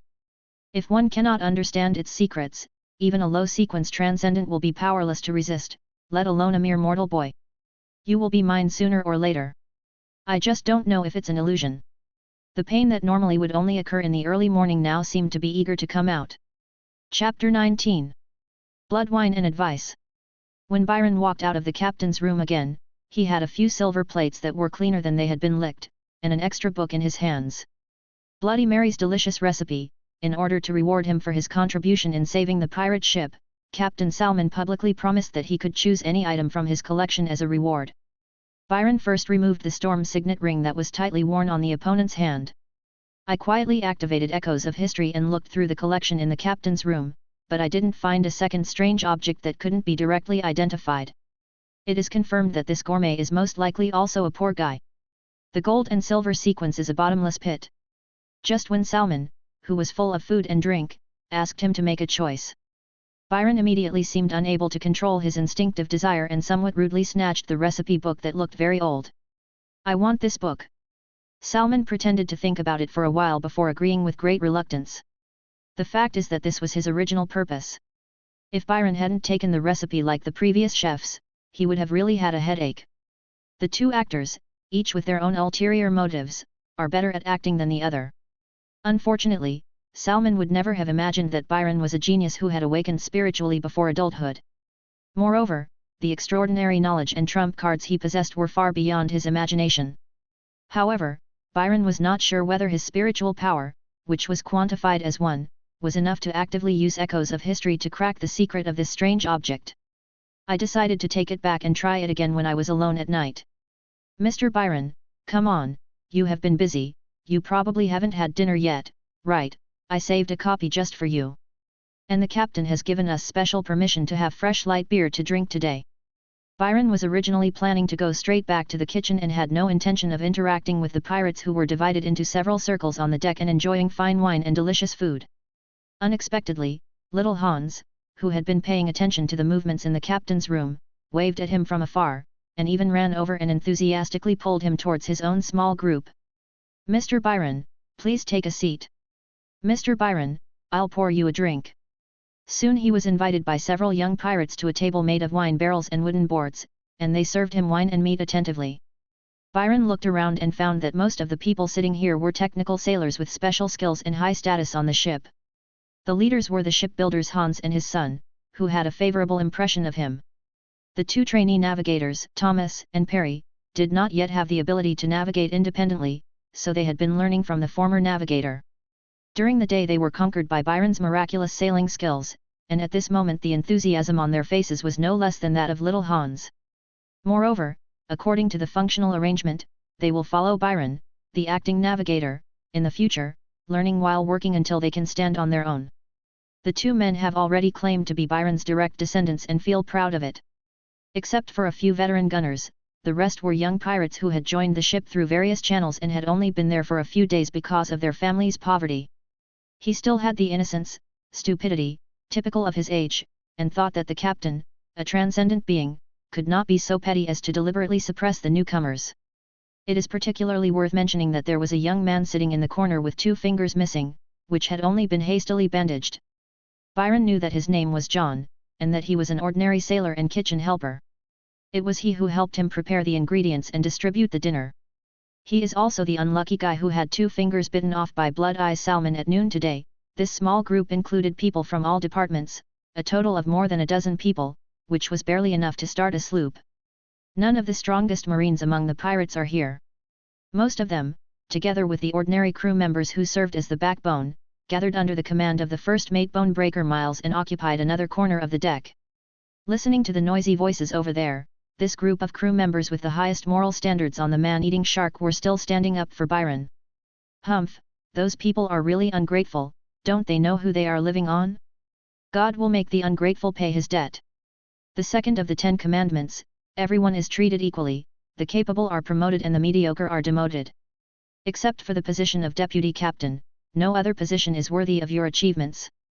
Mr. Byron, you should argue with the captain. If an honest man like you compromises so easily, you will be bullied by others on the ship in the future. That's right. Pirates are the freest people on this sea. If we can't clearly distinguish between rewards and punishments, why should we let other outstanding pirates join us?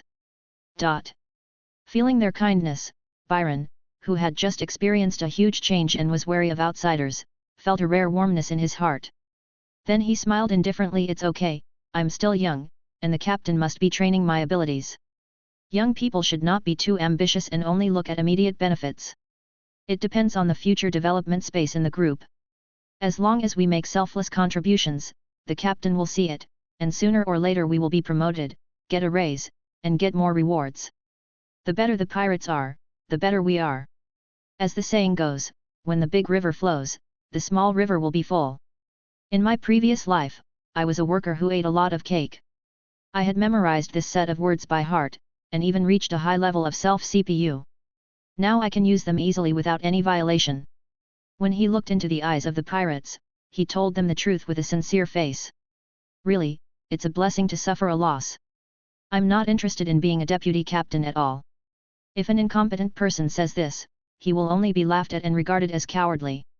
On a pirate ship, humility is the least useful quality. But when these words were spoken by Byron, who had already proven himself, the pirates seemed to see a circle shining above his head. What a nice guy! The group of people also became more and more convinced that compared to the other side, the first mate Miles, who had drunk a few more glasses and was talking loudly, Byron was far more suitable to be the first mate on this ship. If Mr. Byron were not such a supernatural being as the captain. A gentleman who is modest, fair, and graceful to his own people is far more suitable to be a captain than that cruel and crazy guy. Such a bold idea suddenly popped up in the minds of more than one person. Obviously, even ordinary people who don't understand extraordinary knowledge can see that their captain's condition is becoming increasingly abnormal as long as they stay on this ship for a long time. No one wants to be the next person to disappear inexplicably. Especially the kitchen helper John, who had 2 fingers bitten off and had earned the new nickname 8 Fingers, had a gleam of hatred mixed with fear in his eyes. Monster! You only bully honest people like me and Mr. Byron. Although only a small seed was planted for the time being, a small group centered on Byron gradually took shape. Well, since the captain has made a decision, the matter ends here. Let's stop talking and have a drink. Old Hans, the most steady among the group of young people, knocked on the table with his beach pipe and took the lead in picking up the beer glass in front of him. Byron was also very sociable. He raised his glass, clinked it with everyone else's, and drank the fresh beer in the glass in one gulp. The shelf life of beer is far shorter than that of rum. Whether on a warship, merchant ship, or pirate ship, beer is the first target to be eliminated by the quartermaster. However, after drinking the beer, Byron's nose suddenly moved. I turned my head to look in the direction of the first mate Bonebreaker Miles and his group, only to find that they were drinking rum. The open oak barrel next to him exuded a familiar smell, a strange smell of blood mixed with a hint of sweetness. It's exactly the same bottle of bloody Bacardi rum that Blood Eyes drank before, the only difference is that the alcohol content is not as high as the former.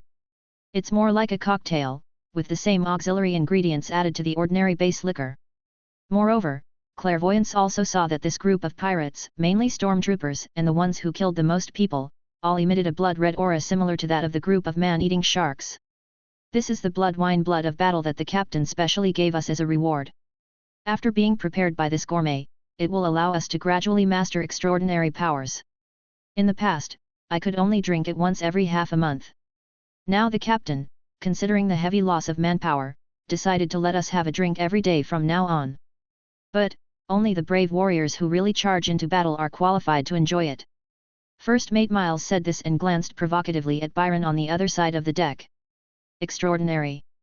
If one is a powerful extraordinary being who also possesses extraordinary powers that can be bestowed on others, he will have infinite centripetal force. Even Captain Blood Eyes Salmon seemed as scary as a time bomb, making them live in fear all day long. For the sake of this big pie, they always firmly support the gourmet. Blood wine. Warrior's blood? Normal gold and silver sequence gourmet don't have this ability. Byron ignored Miles's provocation and wanted to kill him like killing a dog. He was just thinking about something and quickly finished his dinner, only giving the mutton to little Hans. Clang clang clang. Soon, a bell rang on the ship. It was not an alarm bell, but a marine clock made by the craftsman that was telling the time. Before I knew it, it was already 7 o'clock in the evening. First Mate Miles drank the wine in his glass with great relish and ordered everyone, "It's already 7 o'clock. Clean up the deck, check the anchor rope, and go back to the cabin to sleep. Rules 3, lights out at 8 p.m, no drinking after that, no going on deck between 2 p.m. and 4 p.m. This was always the case on the ship and the pirates had no objection. As the small circle was about to part, old Hans took a puff of his beach pipe and exhaled a long smoke ring. He gave a meaningful warning to the group of young people who had just boarded the ship. "Here's a piece of advice for you all. Remember the 10 commandments of pirates and never break the rules on this ship." Chapter 20, Deciphering the Strange Object and the Transmuted Blood. Rustling. In the dark night, although the strong sea breeze had stopped, a drizzle began to fall quietly again without anyone noticing. Since there were more than half fewer people on the ship, the accommodation conditions were much more comfortable than before. Thanks to his position as a chef, Byron could have the entire kitchen to himself and did not have to endure the pirates' stinky body odor and squeeze into a hammock on the lower deck with them. It was about 2 o'clock in the morning, when everyone on the ship was sleeping soundly. Byron, who was lying on a small bed in the corner of the kitchen, suddenly opened his eyes, jumped up, and landed on the ground silently.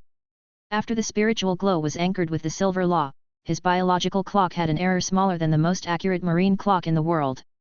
After making sure that all the doors and windows were closed, he lit a whale oil lamp on the table before sitting back on the bed and taking out the book Bloody Mary's Gourmet Recipes. What the logbook said was indeed correct. I had just boarded the pirate ship Man-Eating Shark when secret, Captain Salmon's unspeakable secret immediately began to erupt.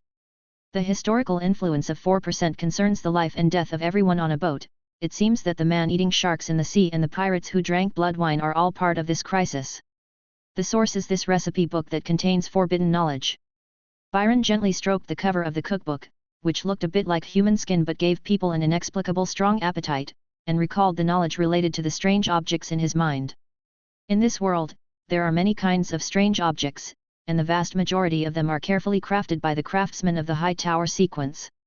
A small part is born naturally due to some unknown principle. For example, there are evil cursed objects that are accompanied by large-scale casualties and tend to be negative, and there are holy relics that carry a great piece of history or heroic deeds and tend to be positive. Moreover, natural wonders are often more powerful than those created artificially. There is a very famous relic in the Hadding's Strait Fleet, the world's first matchlock gun.